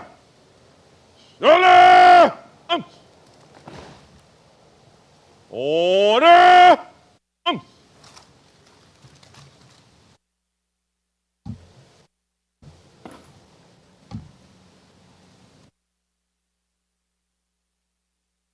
Good morning, Your Excellency.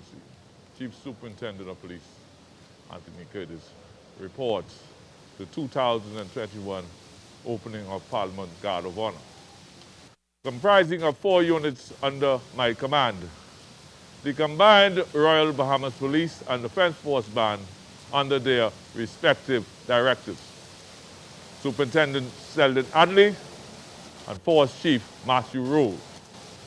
The parade stands at the open order and awaits Your Excellency's inspection. Your Excellency, may I have your permission to stand fast, number 1 unit, and the remainder stand at ease.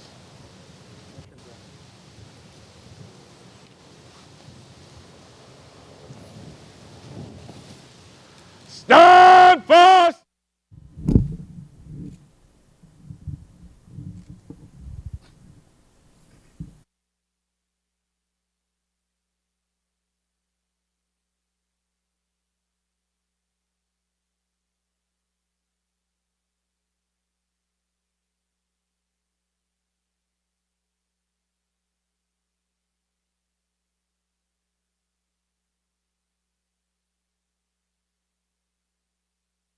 Good morning, honorable members.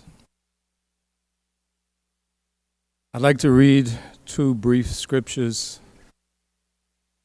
The first is from Luke chapter 22, verse 2.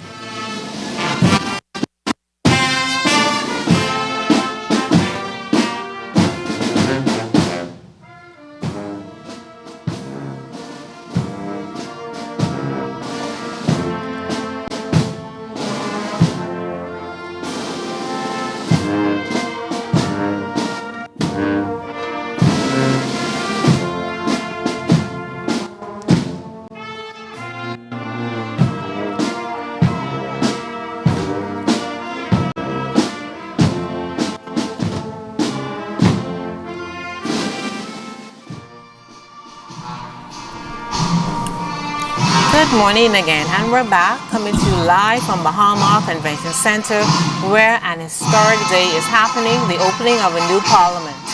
Right now, I'm Lindsay Thompson, Bahamas Information Services, and next to me is our co-host, Dr. Kendall Major, former Speaker of the House of Assembly.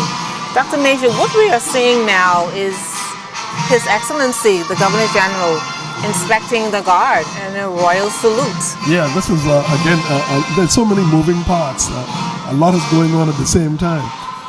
The Governor General is expecting the honor guard with the assistance of the Commissioner of Police and also the Commodore of the Defense Force. And this is a traditional thing that we've done in the pomp and pageantry of opening a parliament. And as you can see, he's strutting along doing his thing. At the same time, the chaplain of the House of Assembly, Pastor Dave Burrows, is bringing exhortation and prayers for the newly elected Speaker and newly elected members of the House. As soon as he finishes the prayers, then we will hear from the Speaker in her maiden speech. Yes. Before requesting an audience with the Governor General in the precincts of the Senate, which is where we are to hear the speech from the throne. Yes, and as we can see, our audience, if you're watching, such precision, and as Dr. Major mentioned, you can see the Governor General. He's been escorted by the top brass of both the Defense Force and the Royal Bahamas Police Force. And so this is a part where we can see the police force and the defense force in full form. Full form, fully regained. I mean, look at the attire. The uniforms are crisp, white.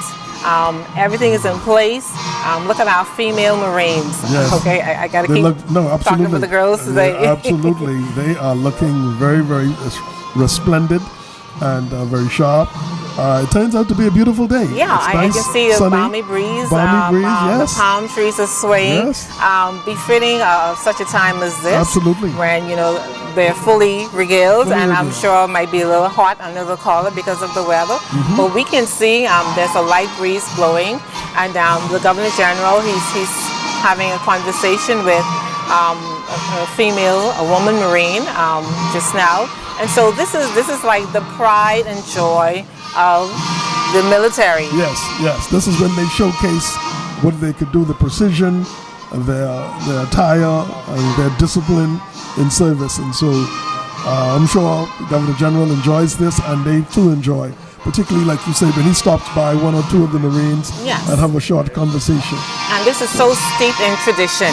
Yes. We've seen this play over and over. We've seen this all the way London.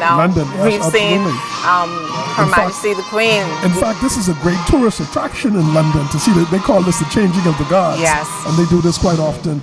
We do it here also. And we do it here at Government House and of as course, well. we see it in London, yes. And so the Governor General, who is the Queen's representative here, with the Bahamas being a British Commonwealth nation, and so we still carry out most of our traditions. Our parliamentary system, our Westminster system, is fashioned after that. Most of what we do and say is a mixture of our ancestors, African, and our tradition from the Westminster system, our governance, our structure for the most part. And so when you look at something like this, inspection of the honor guard, this is really, really the epitome of the armed forces at their most disciplined. Yes. Can you imagine something's irritating you? You have to stand. That's right. You have to stand your guard. Yes, and this is quite a spectacle. Yes. And it's quite a bit of them, and he's making his way slowly into the precincts.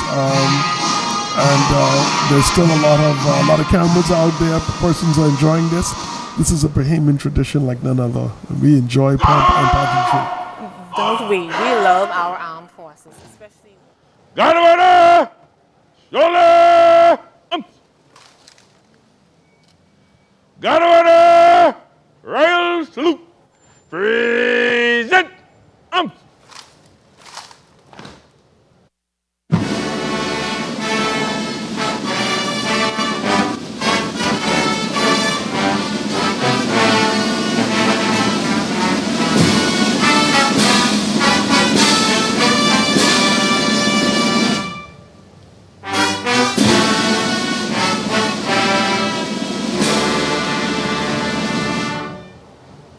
God of honor! Order! Order!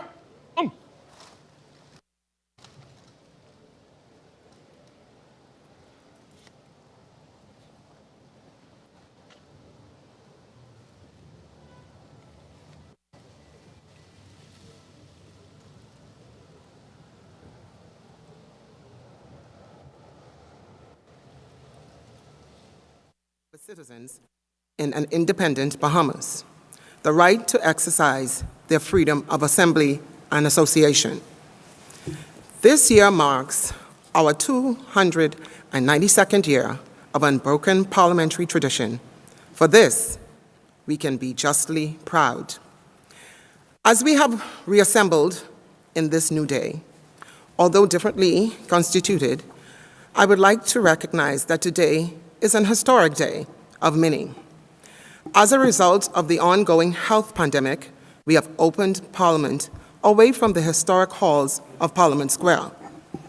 Honorable members, today I have the privilege of being the second female in Bahamian history and the first female appointed by a Progressive Liberal Party majority to preside as the chairperson of this honorable assembly. For that, I am eternally grateful. Before I commence my charge, I crave your indulgence to allow me, firstly, to thank the Creator of this universe for his tender mercies, love, and redemption. I sincerely extend gratitude to the wonderful constituents of Bamboo Town for the confidence they have reposed to me to represent them during this electoral cycle.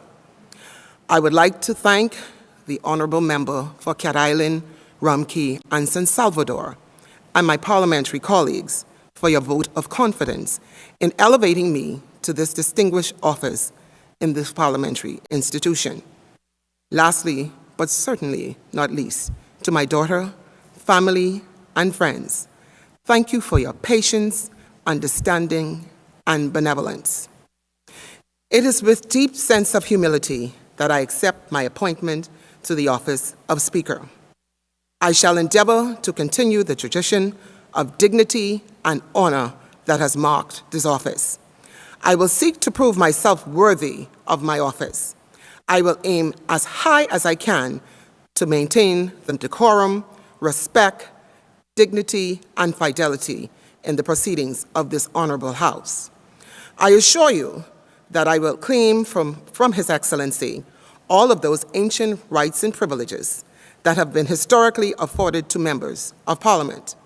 These rights and privileges extend beyond those of ordinary citizens, particularly the privilege of freedom of speech. I would urge honorable members not to abuse these privileges. I intend to protect the privileges of this House and of members so that they can enjoy almost unfettered freedom to speak on behalf of Bahamians. And I caution you not to abuse these rights.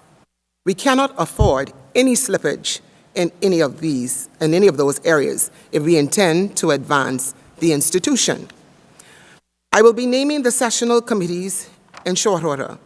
I wish to remind the honorable members that these committees are a part of the construct of the institution. They play a very important role in the overall functioning of the legislative branch of our parliamentary democracy. There is much work to be done. After they would have been appointed, each committee will be expected to carry out its mandate. Members, I have come to discover across the Commonwealth nations that there is a speaker's tradition of being fair to minorities. A tradition that holds steadfast to the notion that we are all equal and the equality of our voices through collective responsibilities can revive, redirect, and rebuild a robust and responsible parliament, recognizing the fundamental ideals associated with the corporate governance.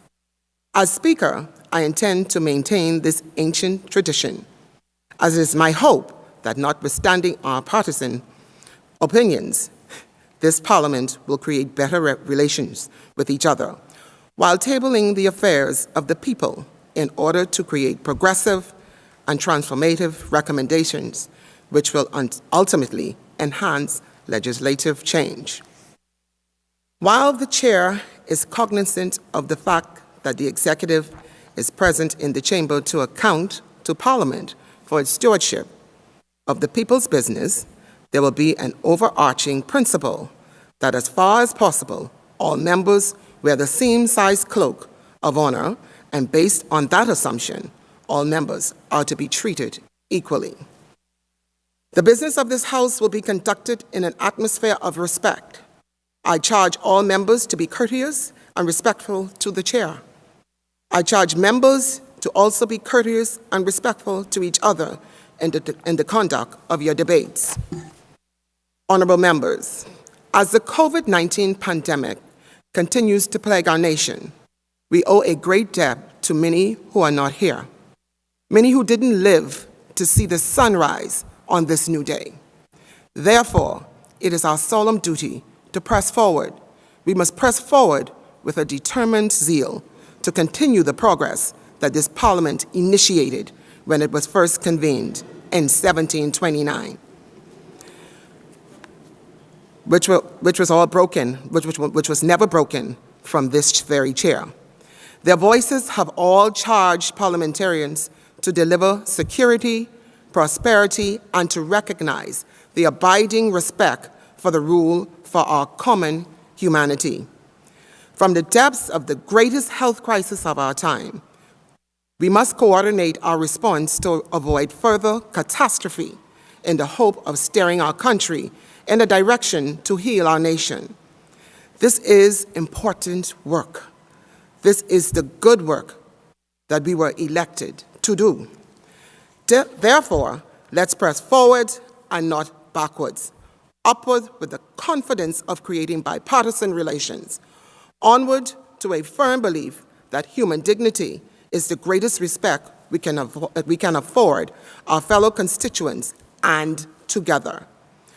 Holding hands, acknowledging that this, as imperfect as we are, we were made imperfectly perfect through our collective uniqueness. As your 55th Speaker, I wish to assure you that I will take my task very seriously, and I shall conduct the business of this House in a fair and unbiased manner. Each member should have received a package of documents containing very helpful information.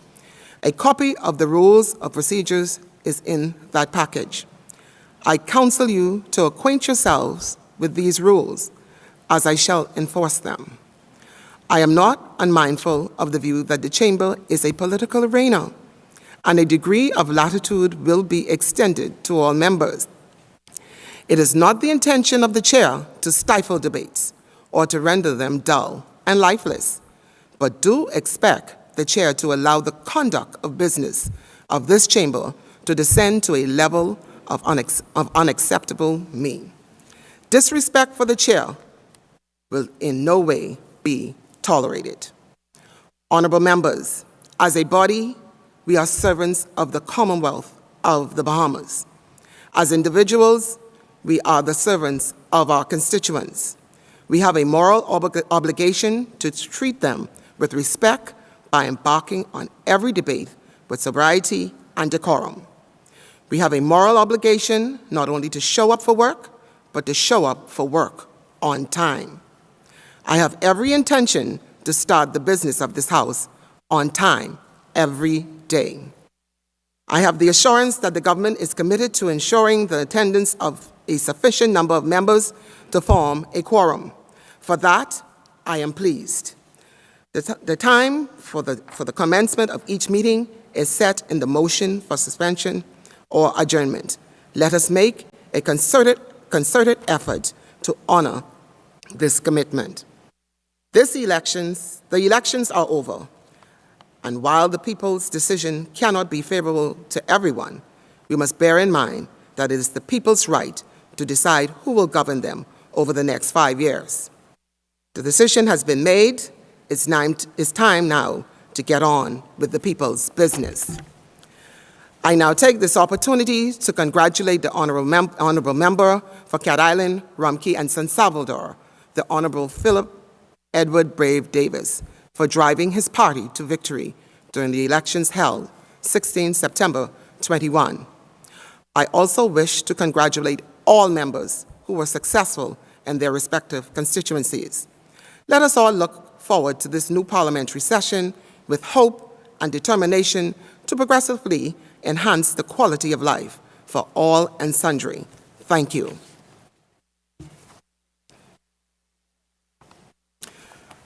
The member for Cat Island, Rumpke, and San Salvador.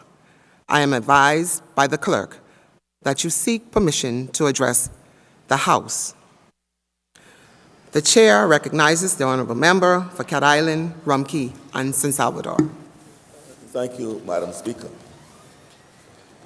Madam Speaker, it is with considerable honor and pride I stand to congratulate you on your election as Speaker of our Honorable House, which has been in continuous existence as the Assembly of the Bahamian people for some 292 years, as has been mentioned before. This is one of the oldest parliaments in the world. I know that this is a moment replete with pride for you and your family. It is your achievement, but it's also an achievement for all Bahamians, as this parliament, and it bears repeating again, for only the second time in our history, has chosen a woman to preside over its proceedings. You follow in the footsteps of Ms. Italia Johnson, and I'm proud to say another person of Cat Island descent, who in 1997 had the honor of being the first woman to be elected Speaker. And as the representative for Cat Island in this place, I warmly extend their congratulations, and we are proud of your accomplishment, and we have no doubt that you'll be balanced and judicious and rule with equanimity from the seat of your authority. Madam Speaker, a few moments ago, 39 members were sworn in as members of this House. Of this group, 24 are new to our Honorable House. At a time of great crisis, we should greet this infusion of new thinking, new perspectives, and new energy with the warmest of welcomes.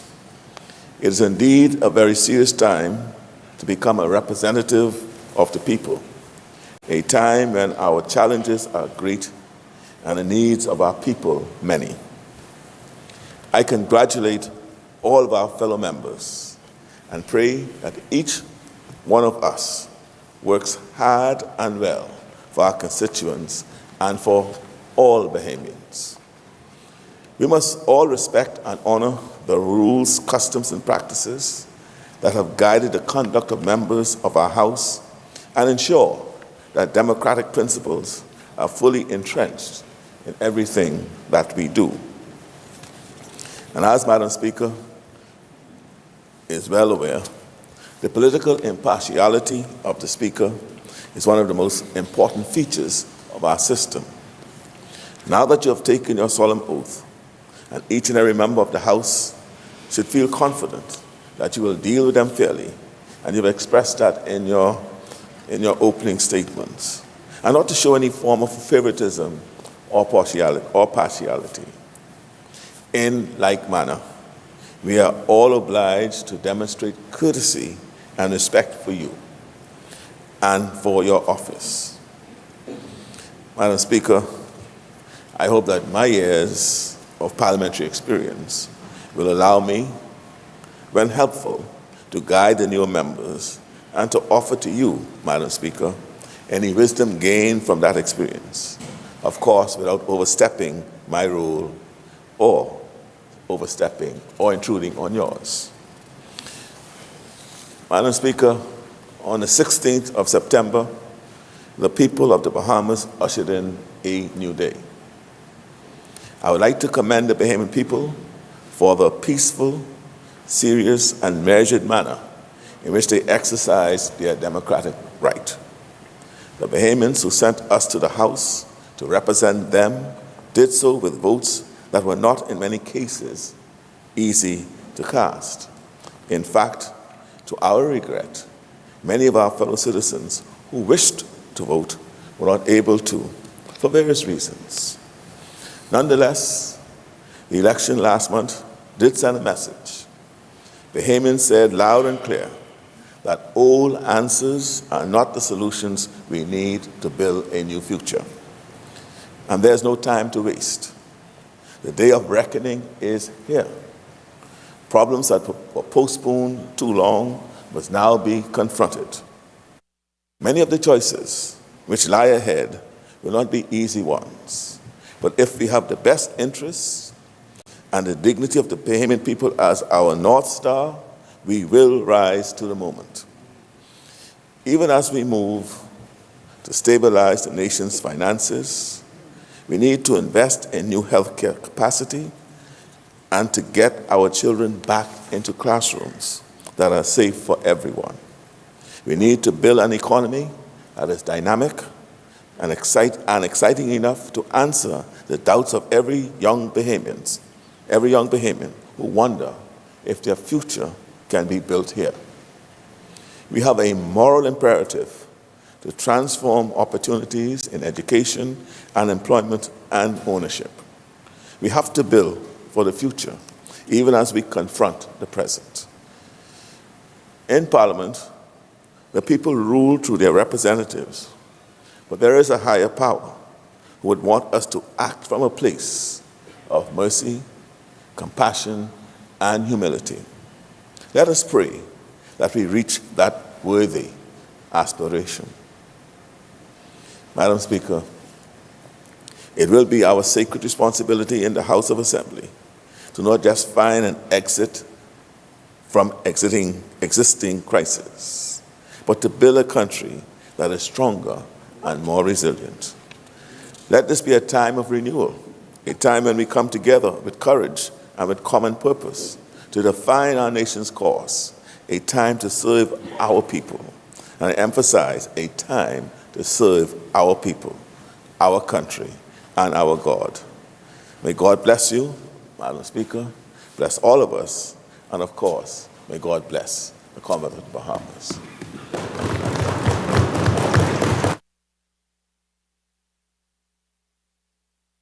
Honorable Member for Cat Island, Rumkey, and San Salvador. Is that a communication that you would like to be tabled? I will table, Madam Speaker. Yes. Thank you. Clerk, order that the document be brought up.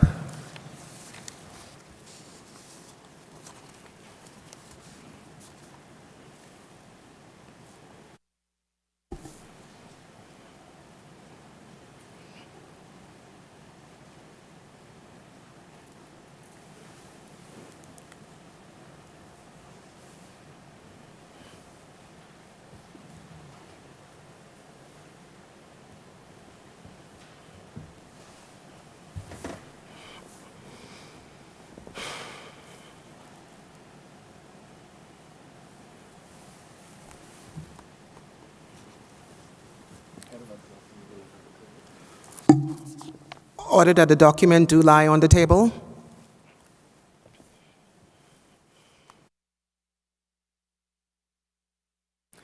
I now invite honorable members to elect from among yourselves a member to be the Deputy Speaker.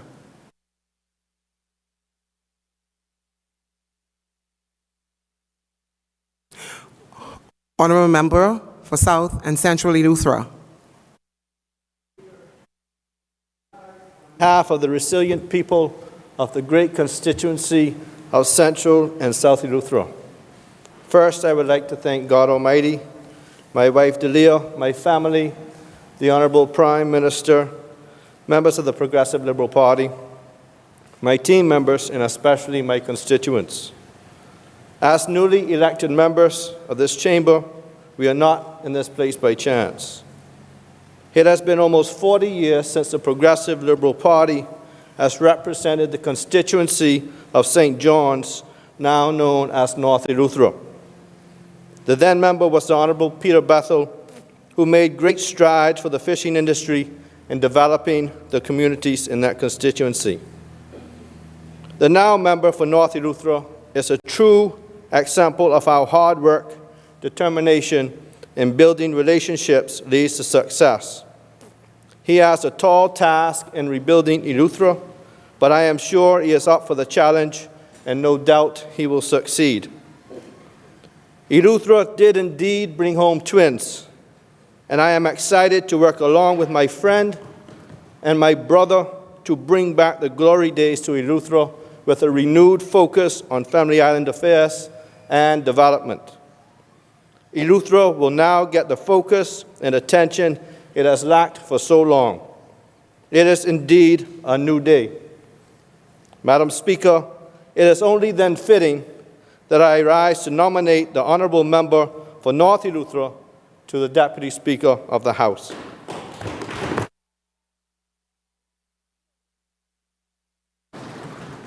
Is there a seconder?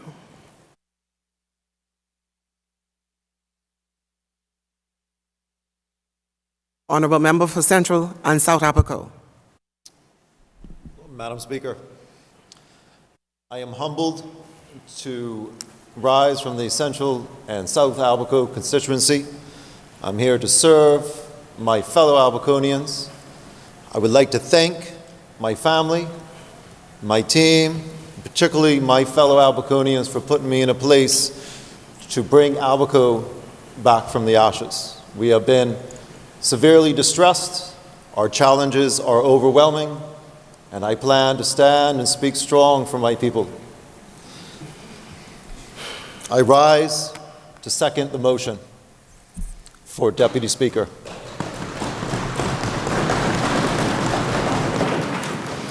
It has been moved and seconded that the honourable member for North Eleuthera be elected Deputy Speaker of the House.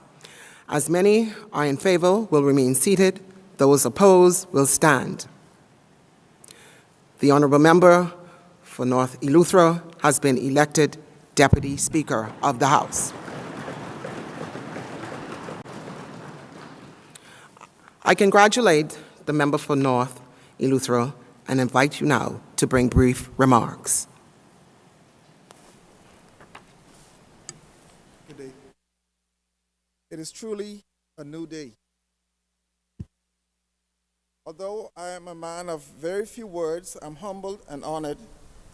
Thank you for the privilege of addressing such a high-level and distinguished audience. It is with great pleasure that I accept this post as the Deputy Speaker of the House, and I will do my endeavor best to make sure that order is kept. And I warn you members, be careful. We are here to do the people's work, and you have to take the chip off your shoulder. It's not yellow, it's not red, it's not green. It's time to put the Bahamian people back into this Parliament House and make this a truly honorable house. I will do my endeavor best to make sure that order is kept, this distinguished house, and be fair to all individuals involved. I look forward to being your humble servant, and may God bless the Commonwealth of the Bahamas.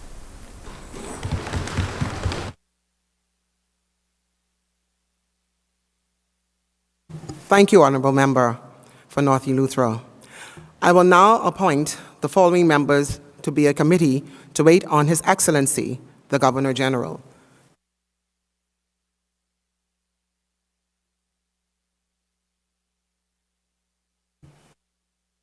The Honourable Member for Golden Gates, the Honourable Member for Central and South Eleuthera, and the Honourable Member for St. Barnabas. You will inform His Excellency that the House has proceeded to the election of its Speaker, and I, Patricia DeVoe, Member of Parliament for the Bamboo Town constituency, have been so elected. You will also advise His Excellency that the House desires to know when His Excellency will be pleased to receive members of the House of Assembly in the precincts of the Senate in the Convention Center at Baha-Mar.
Good morning again. Lindsay Thompson from Bahamas Information Services coming to you live from Baha-Mar Convention Center, where a new day is happening, the opening of a new parliament.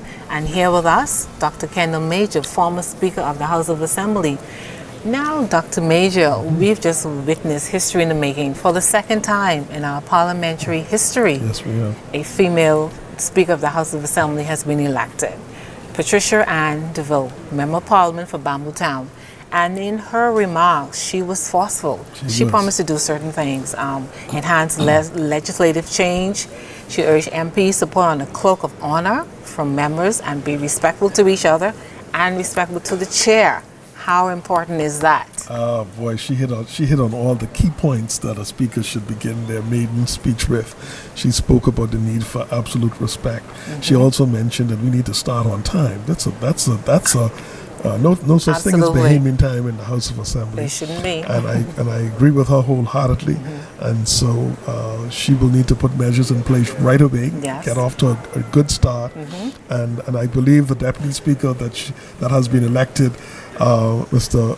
Honorable Member Petty, Yeah, he has certainly put his foot down he's put his already. foot down already. So I think it's going to be a good team, a good mix, a good balance.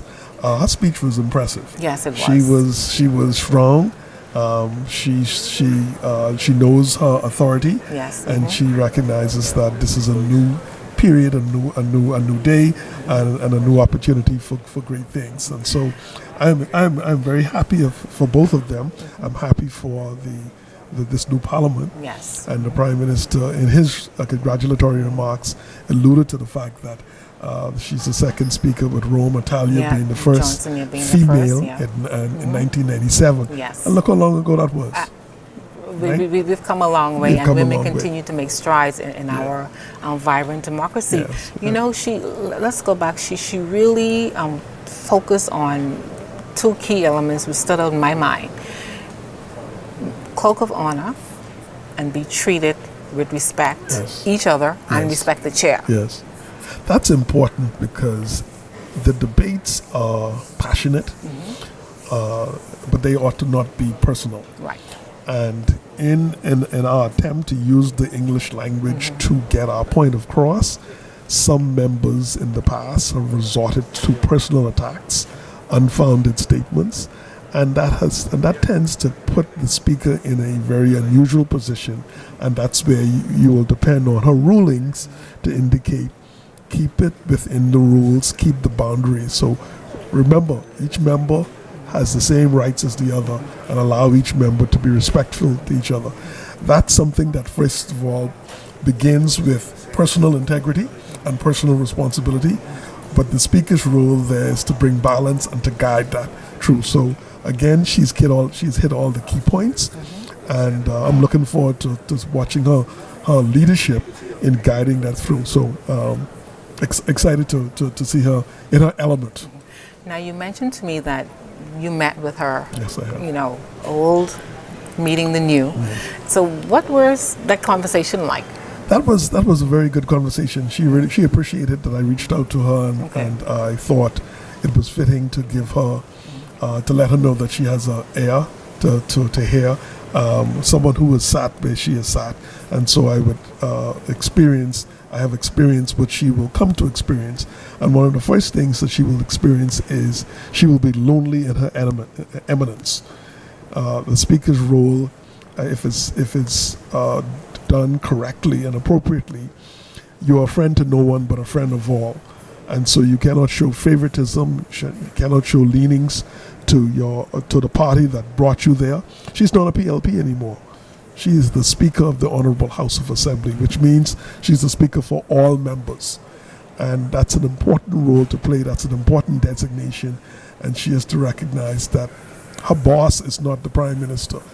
Her boss is the people and the honor of the role of the office. Now, we heard congratulatory remarks from the Prime Minister, who's the Member of Parliament for Cat Island. He too spoke about respect, honor of the rules, customs, and practices. Where is this coming from, and where do you think this train of thought is going, forward in Parliament? The Prime Minister is a gentleman. He treats people with respect. That has been his past, and that has been his present, and so.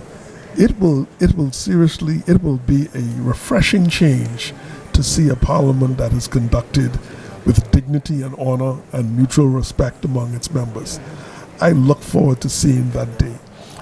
It's a difficult task because, again, in the cut and thrust of debate, emotions get very high. Yes. And members get accused of certain things, some of which are founded and some are unfounded. But tact and diplomacy must always be the order of the day as we respect each other. And so that fine line has to always be met. And so the speaker must be on alert always. If that happens, I think we'll have a wonderful parliament.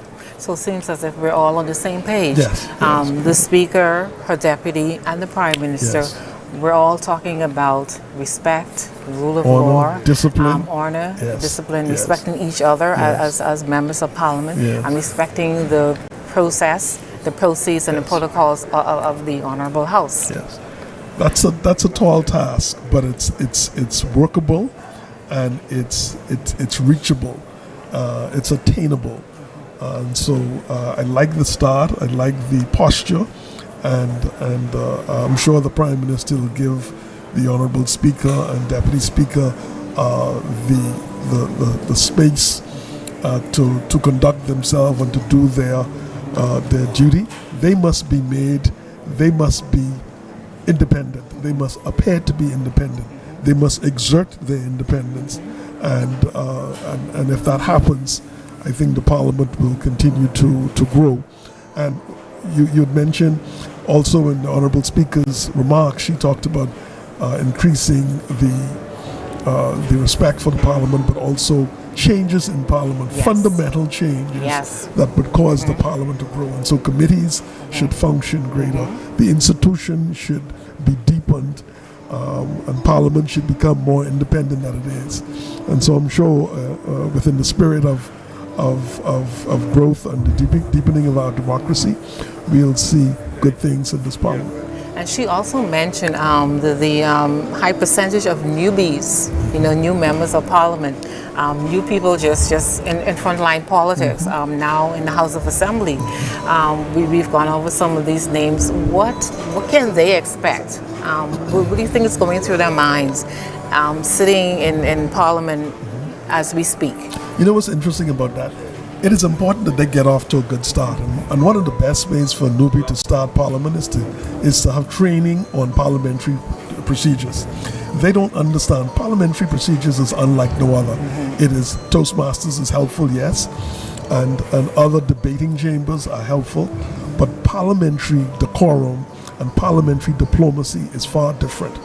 And so there are books on that, books written, and they should understand the role and the responsibility of being a member of Parliament and parliamentary debates.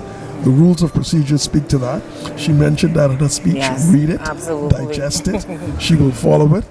And if they follow that to the T, I think it'll be very helpful for them. one of the things that I would caution the newbies is to not get caught up in the moment and feel like we have to create this gang mentality. Wow. You see something happening and you see a member that's beating down another member with words, that is, and you feel like it's that tends to get out of hand, and it becomes disrespectful and it dishonors the debate. Words matter. And it's Absolutely. important that members of parliament use the right words. That's why study to show yourself approved. Learn the rules, learn parliamentary procedures. The cabinet members learn how a cabinet member ought to conduct themselves, learn the rules of the ministry so that they are able to conduct themselves and stay within the lines. I'm speaking of learning and studying. Okay, once elections are over and we know who the members of parliament are or would be, what happens next? Is there a class or a study before we get to this point? It is, and it should be. The parliament is then responsible for having seminars. The cabinet, the secretary to the cabinet and other permanent secretaries, the technical and the heads of departments would be able to expose the cabinet ministers to the cabinet procedures. I believe more should be done because unfortunately in our country we don't have a pecking order in political experience. We don't have a true local government in New Providence. Right. And so most of these members who are newbies in particular, this is going to be a brand new world for them. Yes. So they got to learn fast. The curve is steep, but they have to learn fast and learn and get mentorship from the right people. So tell us about your experience. That was your first rodeo. My experience was I was baptized by fire. I was thrust into the cut and thrust of this is. But I tell you what, I was prepared. I think I was prepared because I had a clear vision and understanding of who I am as a person. Okay. I was grounded in my faith. And I recognized that my integrity will get me in and also see me safely out of the door. So you need a level of maturity, a level of direction, and a vision for your country. You should love people. You ought not be in this place unless you love people. And so, I was involved in the community. I was involved in my church. I was involved with leading in various areas throughout my life. And so leadership is a principle that doesn't change no matter where you go. And if you learn the correct leadership principles, you're able to find yourself in unique situations and know how to handle yourself. My mentor in leadership, I was the late Dr. Miles Monroe, and he was a person that helped to confirm and understand and appreciate what true leadership is all about. And so to that extent I was prepared, although I was inexperienced. Yes, understood. Now, a female speaker as opposed to a male speaker, what's the difference in terms of mandating and carrying out the mandate of the Speaker of the House of Assembly? Actually, there's no difference. The only difference is Mr. Speaker or Madam Speaker. Governance that the business of this Senate, whenever and wherever possible, be open to and conducted in the presence of as many people of the Commonwealth of the Bahamas as practicable. And whereas it is not convenient to convene the next session of Parliament in the city of Nassau as proclaimed in the said proclamation, be it now therefore resolved that this Senate adjourns to meet later today at such time and place, be it in the precincts of the Senate in the Convention Center at Bahama, or at such other place as is appointed by His Excellency, the Governor General. Is there a seconder?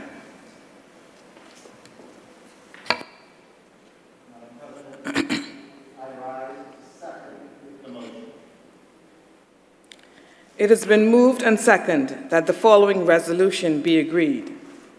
Whereas it was appointed by proclamation dated 19th day of August 2021 that the Parliament of the Bahamas be dissolved and that the next session of Parliament be held in the city of Nassau and shall commence in the forenoon of Wednesday, 6th day of October 2021. And whereas it is the custom and tradition of this Senate that after being so assembled to wait on Her Majesty's representative, His Excellency, the Governor General, with their President. And whereas it is conducive to good and democratic governance that the business of this Senate, whenever and wherever possible, be open to and conducted in the presence of as many people of the Commonwealth of the Bahamas as practicable. And whereas it is not convenient to convene the next session of Parliament in the city of Nassau as proclaimed in the said proclamation, be it now therefore resolved that this Senate adjourns to meet later today at the same time and place, be it in the precincts of the Senate in the Convention Center at Baha-Mar or at such other place as is appointed by His Excellency, the Governor General. As many as are in favor, say aye. Aye. Those opposed, say nay. The ayes have it. The resolution is agreed.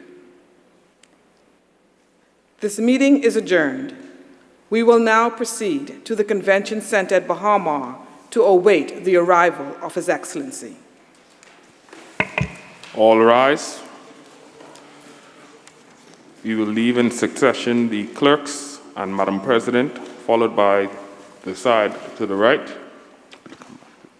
and they'll be followed by the side to the left. Once the procedure in the chamber, in the Convention Center is completed, we will return here, all senators, we will return here to complete the business of the Senate.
today the halls of Parliament.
All rise for their excellencies, the Governor General and Lady Smith.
Pray be seated.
Good afternoon. We're coming live from Bahama Convention Center. I am Lindsay Thompson, Bahamas Information Services, and joining me all morning, he's still here, Dr. Kendall Major, former Speaker of the House of Assembly. Now, we're at the point where we're just about to hear from the Governor General to articulate the speech from the throne. Let's tell the public again what that entails. Yeah, the speech from the throne is the agenda and the priority of the new government and its plan for the Bahamian people over the next, particularly during the sitting of Parliament. Interestingly enough, there's an opening of Parliament because of the fact that Parliament was dissolved or was prorogued. Yes. And during this Parliament, if the Prime Minister wants a new legislative agenda, he in his wisdom can also prorogue Parliament, and after that is prorogued, there will be a new sitting of the new opening of Parliament and a new reading from the speech reading from the throne. So that's a function of a new Parliament, or a prorogation of Parliament, not necessarily the fact that we have new persons. You see, we have a new Parliament because we have a newly elected Parliament. I present myself, Your Excellency, as a humble object of their choice. Thank you, Madam President. I congratulate you on your election to the office of President, of which a committee of the Senate was so good as to inform me earlier today. May it please Your Excellency, I have now, in the name and on behalf of members of the Honorable Senate, to lay claim by humble petition to their ancient and undoubted rights and privileges, particularly that their persons may be free from arrest and molestation, that they may enjoy freedom of speech in all their debates, that they may have access to Your Excellency's person whenever occasion may require, and that all their proceedings may have Your Excellency's most favorable construction.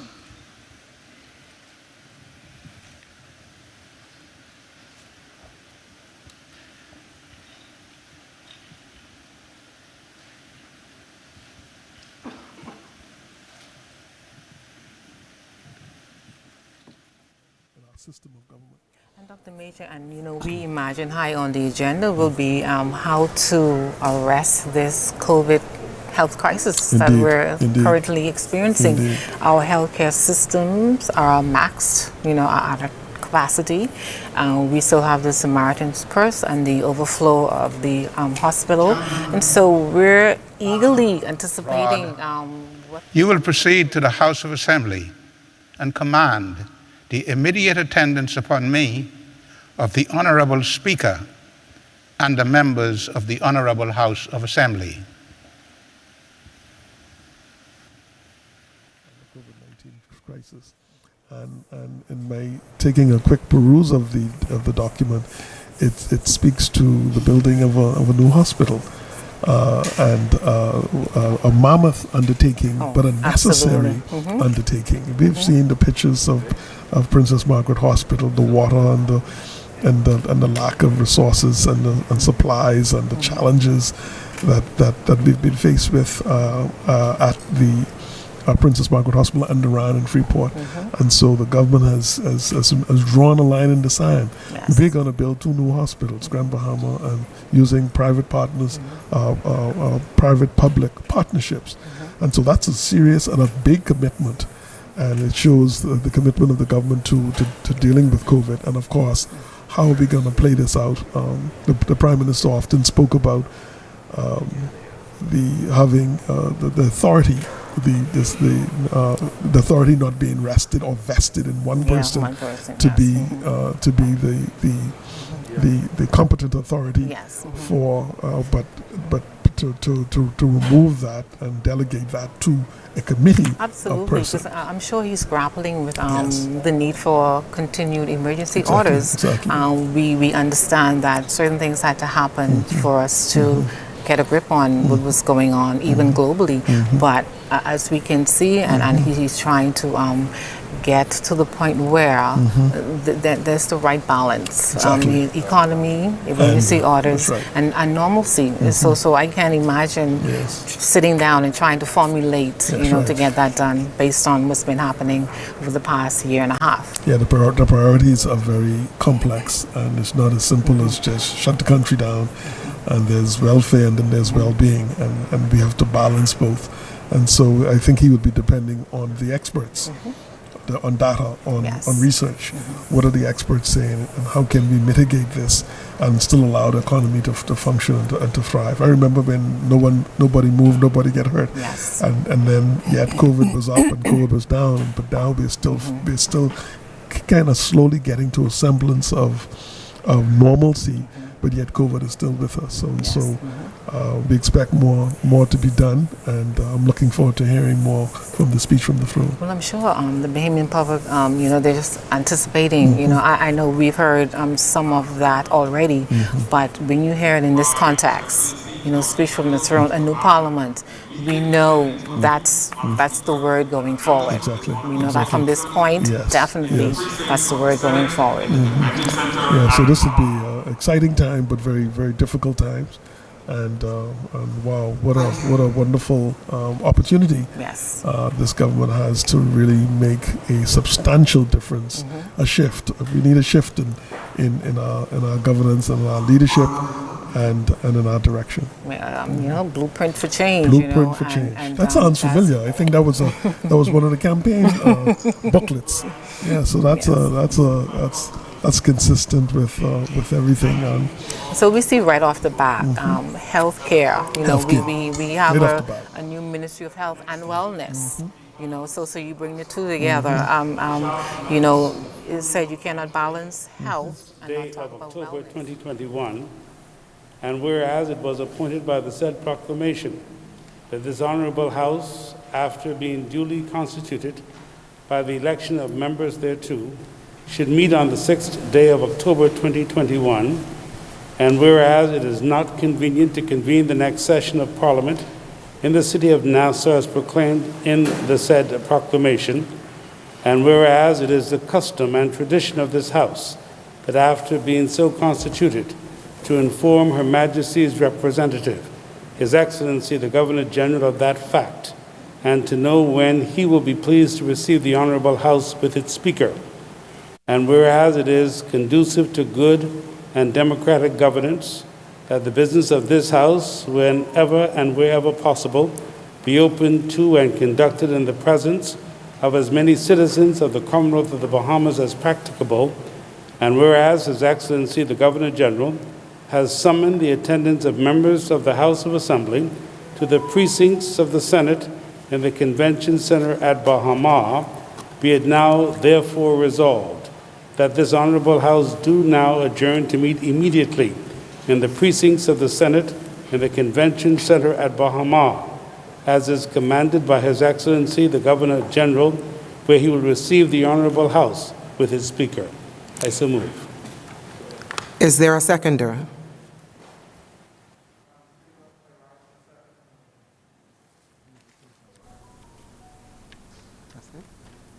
It has been moved and seconded that the following resolution be agreed. Whereas it was appointed by proclamation dated the 19th day of August 2021 that the Parliament of the Bahamas be dissolved, and that the next session of Parliament be held in the city of Nassau and shall commence in the forenoon of Wednesday, 6th day of October 2021. Be it now therefore resolved that this honorable House do now adjourn to meet immediately in the precincts of the Senate in the Convention Center at Bahama, as is commanded by His Excellency, the Governor-General, where he will receive His honorable House with its Speaker. As many are in favor will remain seated, those opposed will stand. The resolution has been agreed.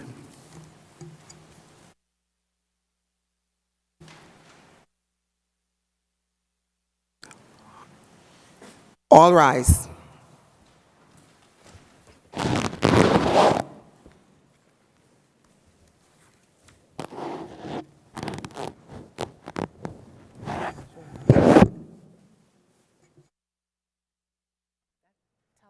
The kind of prime minister we can anticipate, or the kind of man he is. You know, he's kind, he's generous, compassionate. Exactly. So those are the adjectives that's been following our prime minister throughout his career or his life so far. And so bringing that to the table and what we will hear today from the speech from the throne, surely that is where his thought process is in terms of taking the country to the next level. Yeah, absolutely agree with you. Couldn't say it better myself. I think he is consistent with who he is, and I think you're seeing his personality in his cabinet. You're seeing it in his selection of various areas, and his focus. And the speech from the throne will speak to that. You know, so go the prime minister, kind of so go the cabinet, and so go the government. So the prime minister has to set the tone. I believe the Honorable Philip Brave Davis is seeking to set the tone and create this hopeful expectation and this idea that we can overcome. Speaking of that word hopeful, in that, what does that mean to the Bahamian people? You know, Bahamian people are flat out tired, and they're hurting, and they're losing hope, and they are apathetic in many respects. I use that word apathetic because when it speaks to the low, one of the reasons there was low voter turnout in the general election. The scientists will do their research and figure that out. But certainly there was a level of apathy, and apathy comes from my vote doesn't count. It doesn't make a difference. Y'all don't care about me. That has to change. And that comes from empathy, compassion, love for people, and you'll see it in your focus and your priority. What is your priority as a government? If this particular government's focus is on people, we'll see it in the policies. That's going to build a hope. That's going to build a trust.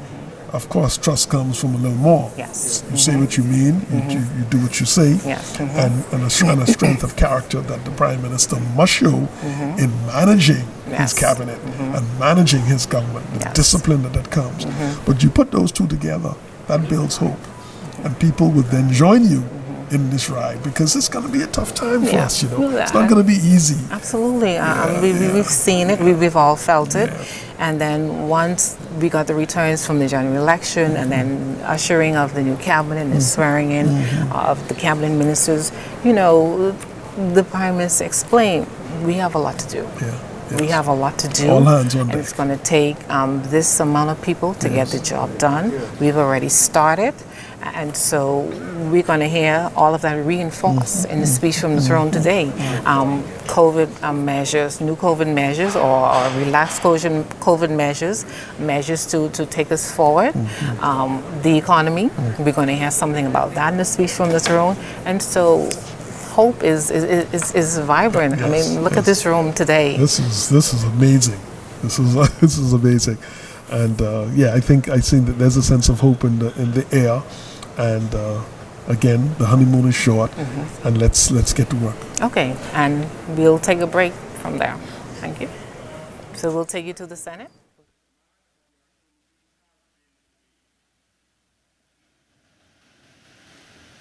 Thank you.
May it please Your Excellency, in the exercise of their undoubted rights and privileges, and in accordance with Article 50, subsection 1 of the Constitution, the Honorable House of Assembly have proceeded to the election of a Speaker, and I present myself to Your Excellency as the humble object of their choice.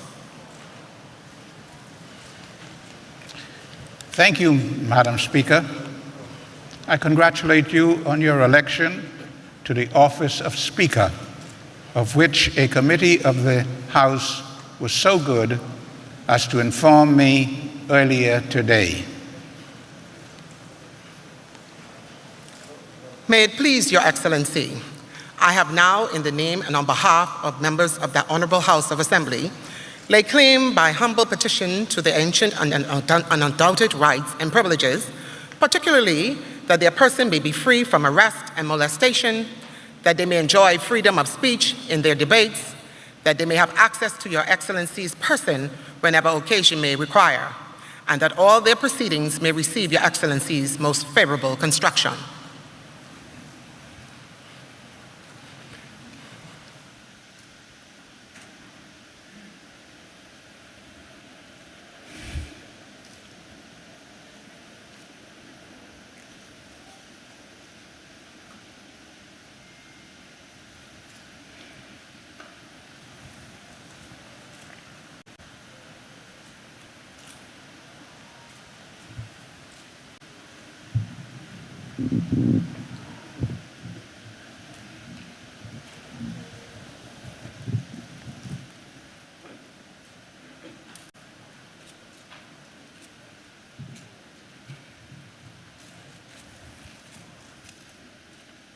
Your Excellency, the speech of the truth.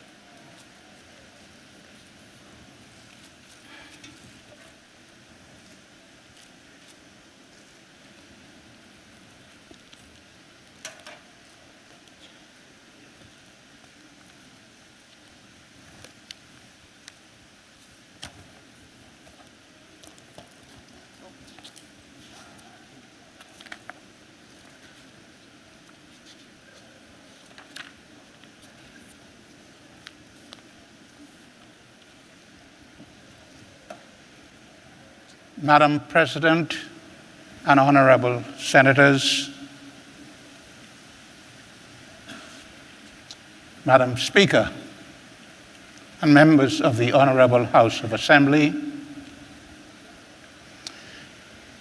just 22 years ago, 22 days ago,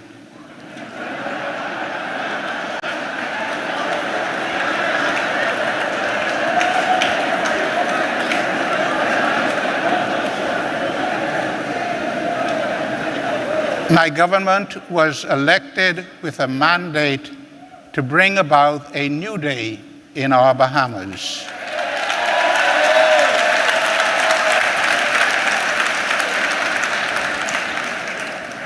It is clear from the results of the election that Bahamians demand transformational change.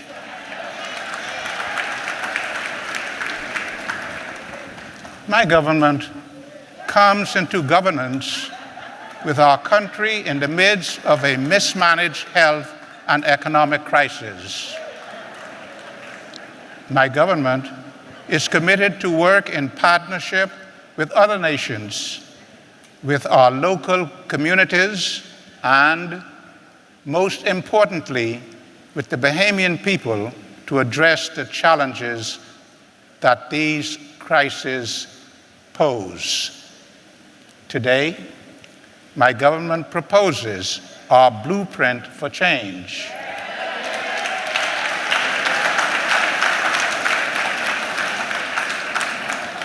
My government is committed to executing good governance established on the principles of transparency, integrity, and accountability. My government will consult and be inclusive in our decision-making. Madam President and honorable senators, Madam Speaker, and members of the Honorable House of Assembly, my government fully understands that we cannot resolve our country's economic crisis until we have resolved the health crisis.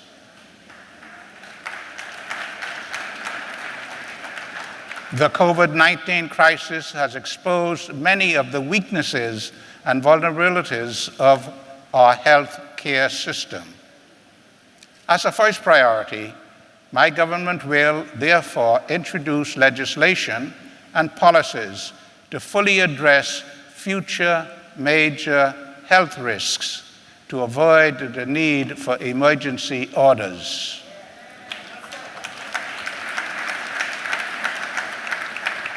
My government will make investments in healthcare infrastructure throughout the Bahamas and ensure that family island clinics are properly equipped, inclusive of the capacity for telemedicine.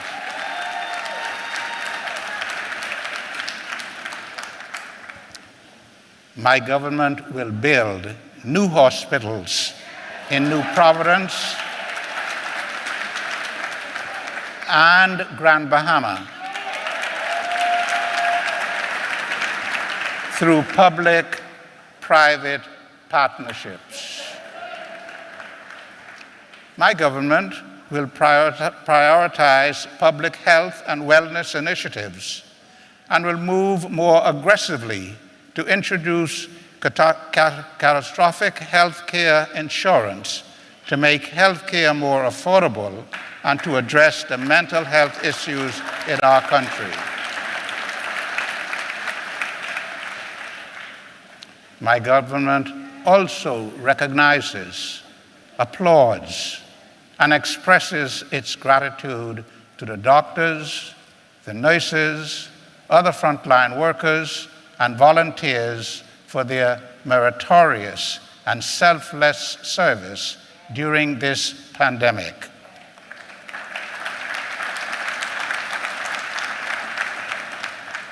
Madam President and honorable senators, Madam Speaker, and members of the Honorable House of Assembly, the present economic crisis has left a trail of unprecedented misery among the Bahamian people and our public finances in a dismal state. But despite this bleak outlook, my government will introduce measures that will bring immediate relief to the Bahamian people and to businesses. My government will amend the VAT Act to lower the rate of VAT across the board to 10%.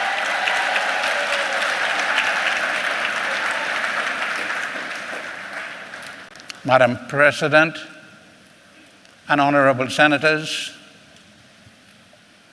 Madam Speaker, and members of the Honorable House of Assembly, my government will focus on issues that will rescue, restore, and strengthen the economy. My government will pursue strategies to address infrastructural needs of the country. My government will pursue measures to stabilize public finances and increase public revenue. My government will implement a debt management plan to address the historic debt burden and deficit. My government will amend the Procurement Act to strengthen provisions for Bahamians' participation in government procurement at all levels. My government will amend the Fiscal Responsibility Act to strengthen the independence of the Fiscal Responsibility Council. My government will amend the Public Financial Management Act to ensure full compliance with all existing legislation. My government will amend the Commercial Enterprises Act to ensure that when jobs are being filled, Bahamians receive the highest priority.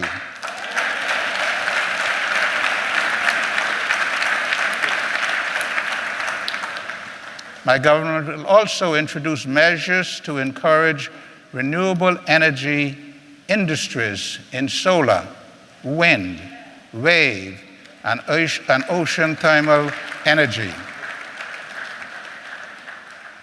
My government recommits the Bahamas to a minimum reliance on renewable energy by 30% by 2030. My government will introduce a merchant shipping bill to bring our jurisdiction in line with its international obligations and to enhance our competitive edge in the global maritime industry. My government will promote Grand Bahama to harness the power of the maritime industry. Madam President and honorable senators, Madam Speaker, and members of the Honorable House of Assembly, my government strongly commits to introducing a number of initiatives to support the growth and development of the cultural and creative economy. My government will introduce measures to employ Junkanoo culture and the visual performing arts to drive exports in music, costumes, and art.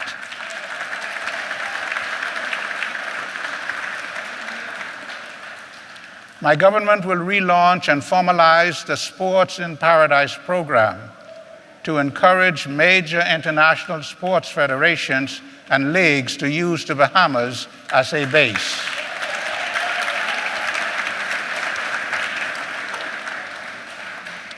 Madam President and honorable senators, Madam Speaker, and members of the Honorable House of Assembly, my government is committed to achieving greater food security and reducing our reliance on imports as a matter of priority. My government will introduce a regulatory framework for the cannabis industry.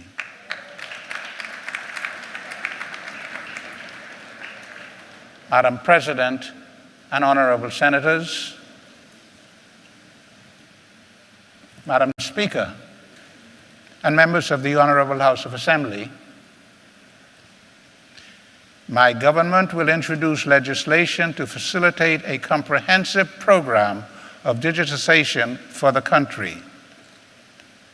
Madam President and honorable senators, Madam Speaker, and members of the Honorable House of Assembly, my government will restructure the Bahamas Investment Authority to streamline application processes and develop a new marketing strategy. My government will consult with key stakeholders and appropriately amend legislation to provide increased tax incentives and concessions for domestic investors. My government will transform approval processes and launch Bahamas Invest to retain competitiveness and mobilize local and international investors to grow the economy. My government will return tourism to pre-COVID levels by harnessing existing markets. My government will develop an investment portfolio for the Family Islands to promote an investor-friendly environment with a focus on an investment portfolio for specialized industries. My government will undertake infrastructural upgrades throughout all of the islands of the Bahamas in an effort to create investment portfolios. My government will expand the provision of potable water and implement a national strategy for the management of water as a natural resource. The government will introduce a new and progressive building code to increase resilience in the face of climate change. The government will expedite the development of the airports in Exuma, Grand Bahama, and North Eleuthera, and will advance the development of all major airports across the Bahamas through public-private partnerships. Madam President, and honorable senators, Madam Speaker, and members of the Honorable House of Assembly, even as we vigorously pursue avenues of progress throughout our country, my government is mindful that we will not leave behind the most vulnerable or discouraged people in our society. My government will enhance social assistance programs. My government, in collaboration with the private sector and non-governmental organizations, will implement immediate relief measures for Abaco, Grand Bahama, and Ragged Island. Through partnerships with social services, urban renewal, and civil society, including the churches, my government will work to ensure that every Bahamian has life skills, food to eat, clean water, and a roof over their heads.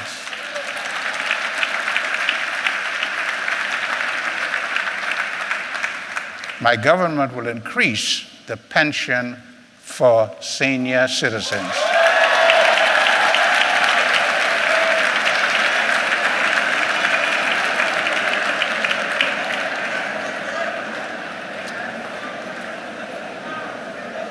My government will increase the benefits for persons with disabilities and ensure that the provisions of the Persons with Disabilities Equal Opportunities Act are fully implemented and enforced. My government will introduce legislation for the protection of consumers. And my government will increase the minimum wage and phase in a livable wage.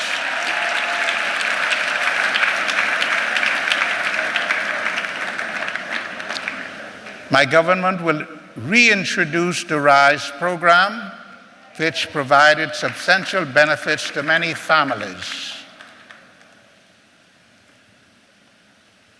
My government will work with all stakeholders to bring relief to mortgage and rent payers to prevent an increase in and reduce homelessness.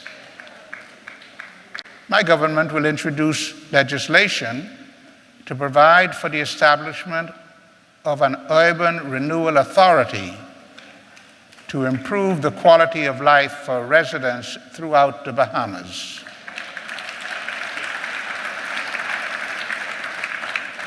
My government will create a national second chance jobs program that allows those who have served prison time to enter the job market.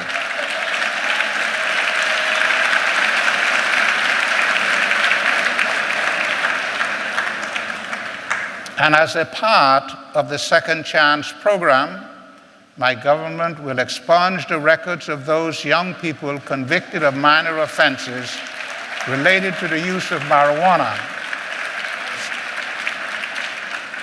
so that they may more easily rejoin the formal productive economy. Madam President and honorable senators, Madam Speaker, and members of the Honorable House of Assembly, my government is fully committed to ensuring that the citizens of the Bahamas feel safe and secure, and will address crime and its associated social ills by adopting a holistic and multifaceted approach.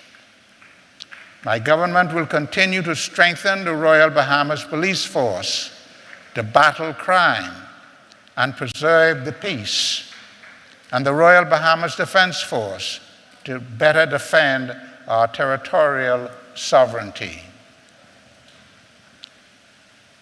My government will transform the Bahamas Correctional Services into a rehabilitative institution in alignment with its mandate.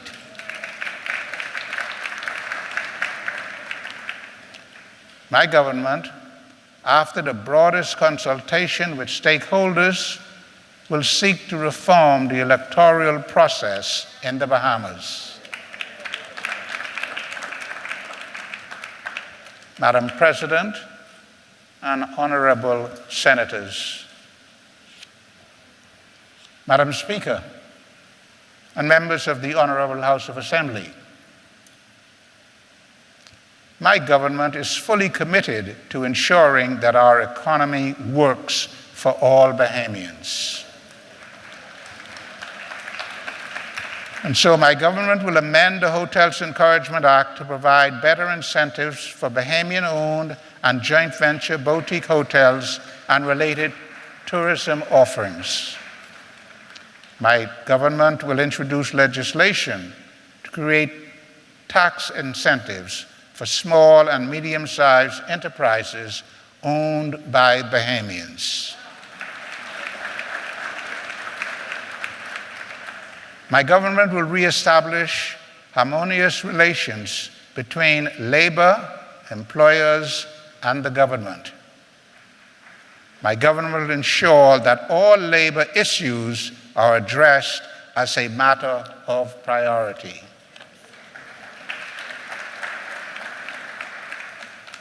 My government will advance the overall effectiveness of the public service through the expansion of training programs to assist in proper skill set placement, customer service, and revenue enhancement, also by implementing digitization to provide efficiency in clearing backlogs within the Ministry and Public Service Commission.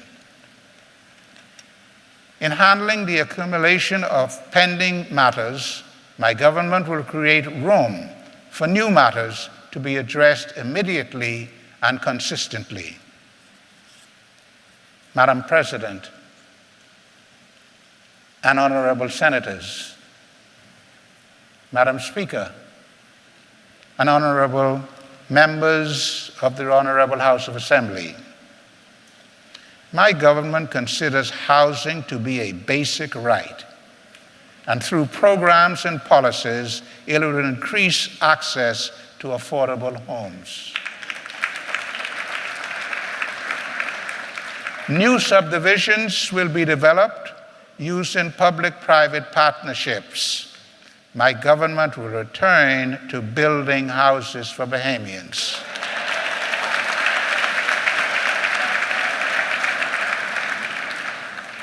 Madam President and honorable senators, Madam Speaker and members of the Honorable House of Assembly,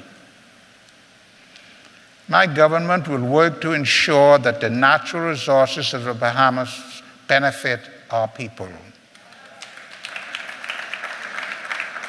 My government will strengthen legislation that established a sovereign wealth fund. My government proposes that all of our non-financial assets will be held in this fund for the benefit of generations of Bahamians. My government will provide the legal, fiscal, and regulatory framework with the creation of the Ministry of Natural Resources and the Environment. My government will secure carbon credit payments for our natural resources. Madam President and honorable senators, Madam Speaker, and members of the Honorable House of Assembly, my government strongly reaffirms that universal and equitable access to quality education is key to our national development and to the fulfillment of each person's potentiality. My government is fully committed to support every young person in overcoming obstacles to digital learning and to restore in-person lessons as soon as it is safe and practical with health guidance. My government will also establish programs for monitoring and assisting high school dropouts so that immediate action is taken to ensure they continue to contribute to society as productive citizens.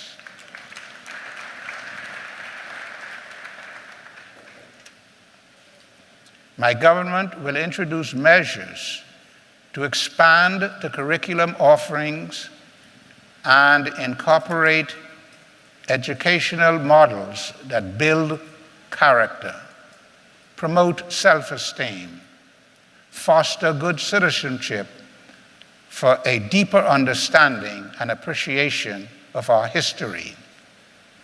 My government will ensure that the gap in access to education caused by COVID-19 prevention protocols is closed with a comprehensive remediation program to ensure that no child is left behind.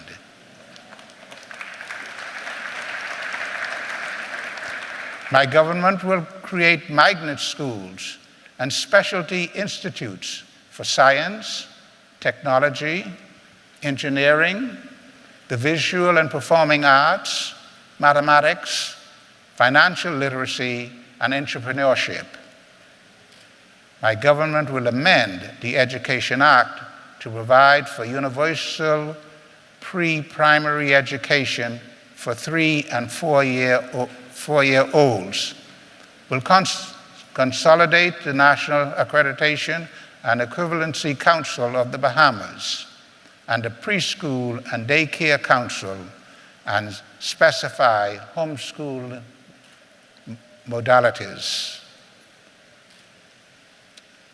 Madam President and honorable senators, Madam Speaker, and members of the Honorable House of Assembly, the good health and well-being of our youth is of prime concern to my government, and so my government will invest in their development, encourage and support their participation in national life, and provide and promote opportunities for their future.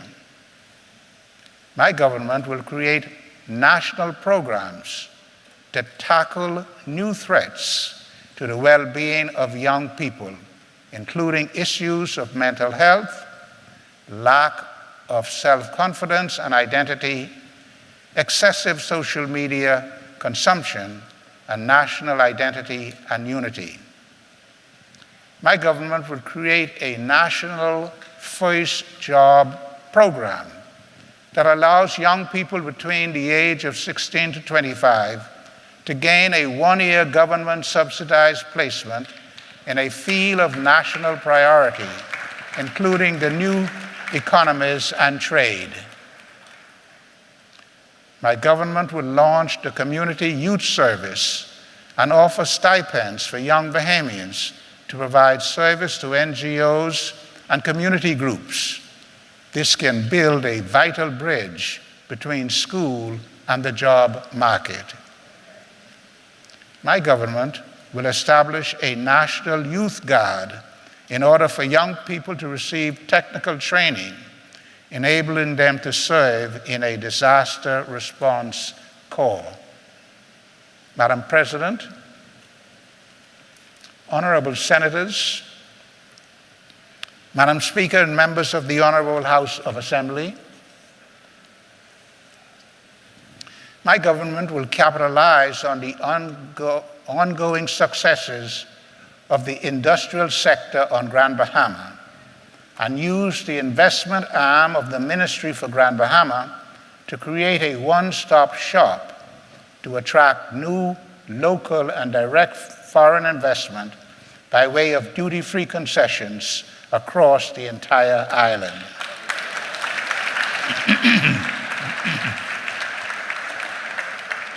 Family Island affairs and local government are priorities for my government. My government will develop strategic plans for each island. My government will work towards the finalization of a local government act for New Providence. My government will empower local government with revenue-raising powers and shared jurisdiction over local affairs and community management and development. My government will increase the budget for local government councils during our 5-year term. Madam President and honorable senators, Madam Speaker, and members of the Honorable House of Assembly, my government will not tolerate corruption and is committed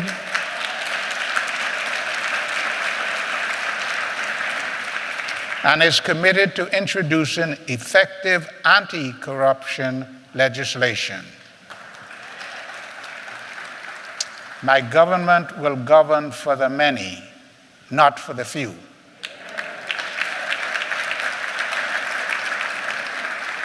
And promote the best interests of Bahamians and the Bahamas. My government will increase accountability and transparency. My government will fully implement the provisions of the Freedom of Information Act. Measures will be introduced to amend the rules of the House of Assembly to enable fixed sessions of Parliament.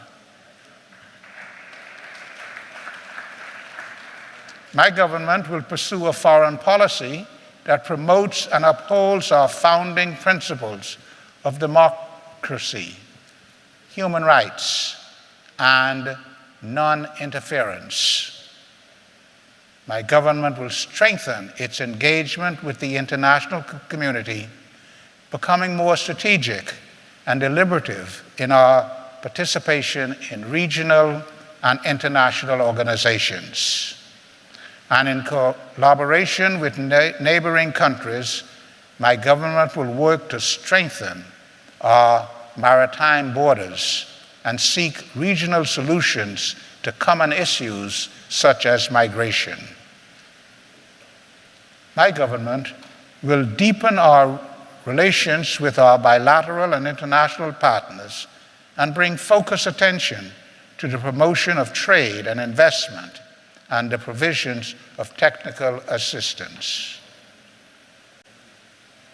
My government will expand its reach in the global community by opening consulates and embassies, including the appointment of honorary consuls and non-resident envoys in key areas of the world to ensure that our interests are promoted and protected.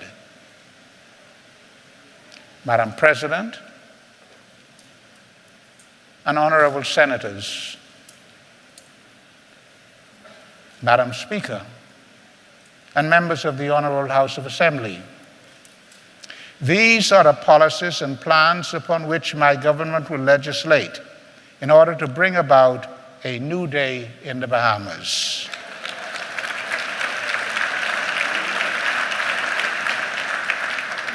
We look forward to working in partnership with the Bahamian people to bring about a healthier, wealthier, and wiser society.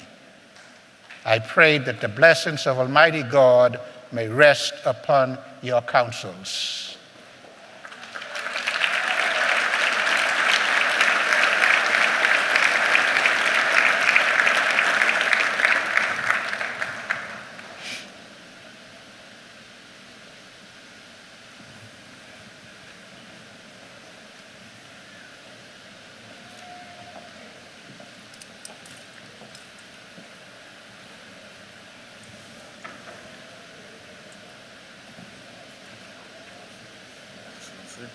Thank you. Thank you.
Thank you.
Good afternoon, Bahamas. We're still here for this historic day, opening of Parliament at Bahama Convention Center. Here with us Dr. Kendall Major, former Speaker of the House of Assembly. I'm Lindsay Thompson from Bahamas Information Services. We have just heard His Excellency, the Governor General, articulate the speech from the throne. Impressive, vast plans and goals this new government is talking about, has already started to usher in. We hear things like COVID-19 relief, new hospital, VAT reduction to 10%, new infrastructure, sports and culture, food security, and the list goes on. Dr. Major, what is your impression of the speech from the throne today? I think, Lindsay, what stood out to me is that all significant points that touches people at their kitchen table is included in the speech. It touches the small man. It touches the grandmother. It touches the wealthy. It touches the poor. So no one is left behind. No one is left behind. This is an all-inclusive speech from the throne. It is very thoughtful. It's complex to the extent that it will demand a very busy legislative agenda. Absolutely. This government is saying to the world, is saying to the Bahamas, we have work to do, and we're going to get to work starting next week. And I was very interested to hear that the dates of the Parliament will be listed, so there will be no surprises to the press, and so it gives you time to prepare. And all of the areas, the new hospital, oh my, that's going to be great for Grand Bahama and New Providence. And all of the focus on young people, the focus on the economy, many areas of this speech is transformative. Yeah, absolutely. And I'm excited about it. I love the opening statement. I think the opening statement encapsulated exactly what the entire speech was about. 22 days ago, just 20 days ago, the government was elected with a mandate to bring about a new day in our Bahamas. It is clear from the results of the election that Bahamians demand transformational change. And when you go through the rest of the speech, the blueprint for change is there. Everything the government wants to do is articulated in the speech from the throne. I'm sure the Bahamians who heard this, they were... No doubt. Excited. Hopeful, right? Still hopeful. I'm caught up in the emotion, But hopeful. We're talking about food security, tourism, minimum wage. Minimum wage, absolutely. Minimum wage will be improved and will be advanced. What we used to call old age pension. For the elderly. Increase in old age pension. VAT will be decreased 10%, 2% from 12 to 10. Second chance for persons that have served offenders. Legislation to reform the agenda of the marijuana industry, cannabis industry. Many areas of this touches a lot of vast areas of our economy and our country, and I think the Bahamian people have a lot to look forward to. And the word I started when we started this program this morning was we needed hope. This is a hopeful agenda for our country and for our people. Absolutely. It touches all facets of society, all facets of Bahamians. He took the speech to where Bahamians, where they're at, like you say, in the kitchen, on the baseball field, in the classroom, at the grocery store, looking for investment. Concessions, duty-free concessions. We're still trying to rebuild from Hurricane Dorian. Grand Bahama, duty-free concessions, I'm sure that went over well with Grand Bahamians. Abaco is still trying to rebuild from Hurricane Dorian as well. Freedom of Information Act, access to information, and that we've been grappling with that for some time. We have. The act has been passed, but it needs to be enacted. It needs to be live and living and breathing, so we can have access to information that impacts us all. And this is exciting. Tourism. We've been trying to bounce back from the COVID-19 pandemic, of course. So even tourism is on the drawing board for our total blueprint. And sports in paradise. Absolutely. Under the leadership of the former Minister of Sports, under the former PLP, was Dr. Danny Johnson. And he really made that come alive in sports tourism. We will see a resurgence of that under Mario Bolag, and I expect to see a number of baseball teams and basketball teams here, track and field, because we have the best in the world. What a mecca! We are an attractive destination not only for tourism, but for sports tourism. Our close proximity to the United States, our weather, lends itself to practicing for all sorts of sports, and so we're ripe for that. We need to get going. Just get going, yes. It's just all so hands much on in deck. there. This is what we call a meaty speech. Yes, all hands on deck. A lot of stuff, a lot of good things in there. Meat, gravy, peas and rice. The whole 9 yards. Everything, the whole Sunday Sunday dinner. Not a lot of fluff. It was a lot of meat in there. And it touches, it touches the downtrodden. It touches the least among us. It touches the prisoners. The Bible talks about, what have you done for me? Did you feed me? Did you clothe me? Did you visit me while I was in prison? It touches all those persons who have been disenfranchised and owe a debt or debt to society. This is a transformative agenda, I believe, and if it's followed, which I believe it will, I see good things for our country and our people. Absolutely, Bahamas. It is certainly a new day, and with that, we end. Thank you so much. Thank you very much.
Good afternoon, Bahamas. We're back for a short while longer.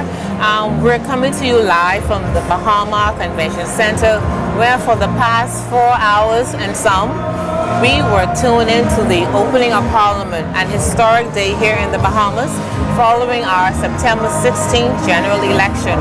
And I'm Lindsay Thompson from Bahamas Information Services, and our guest who so graciously said yes, our former Speaker of the House of Assembly, Dr. Kendall Major.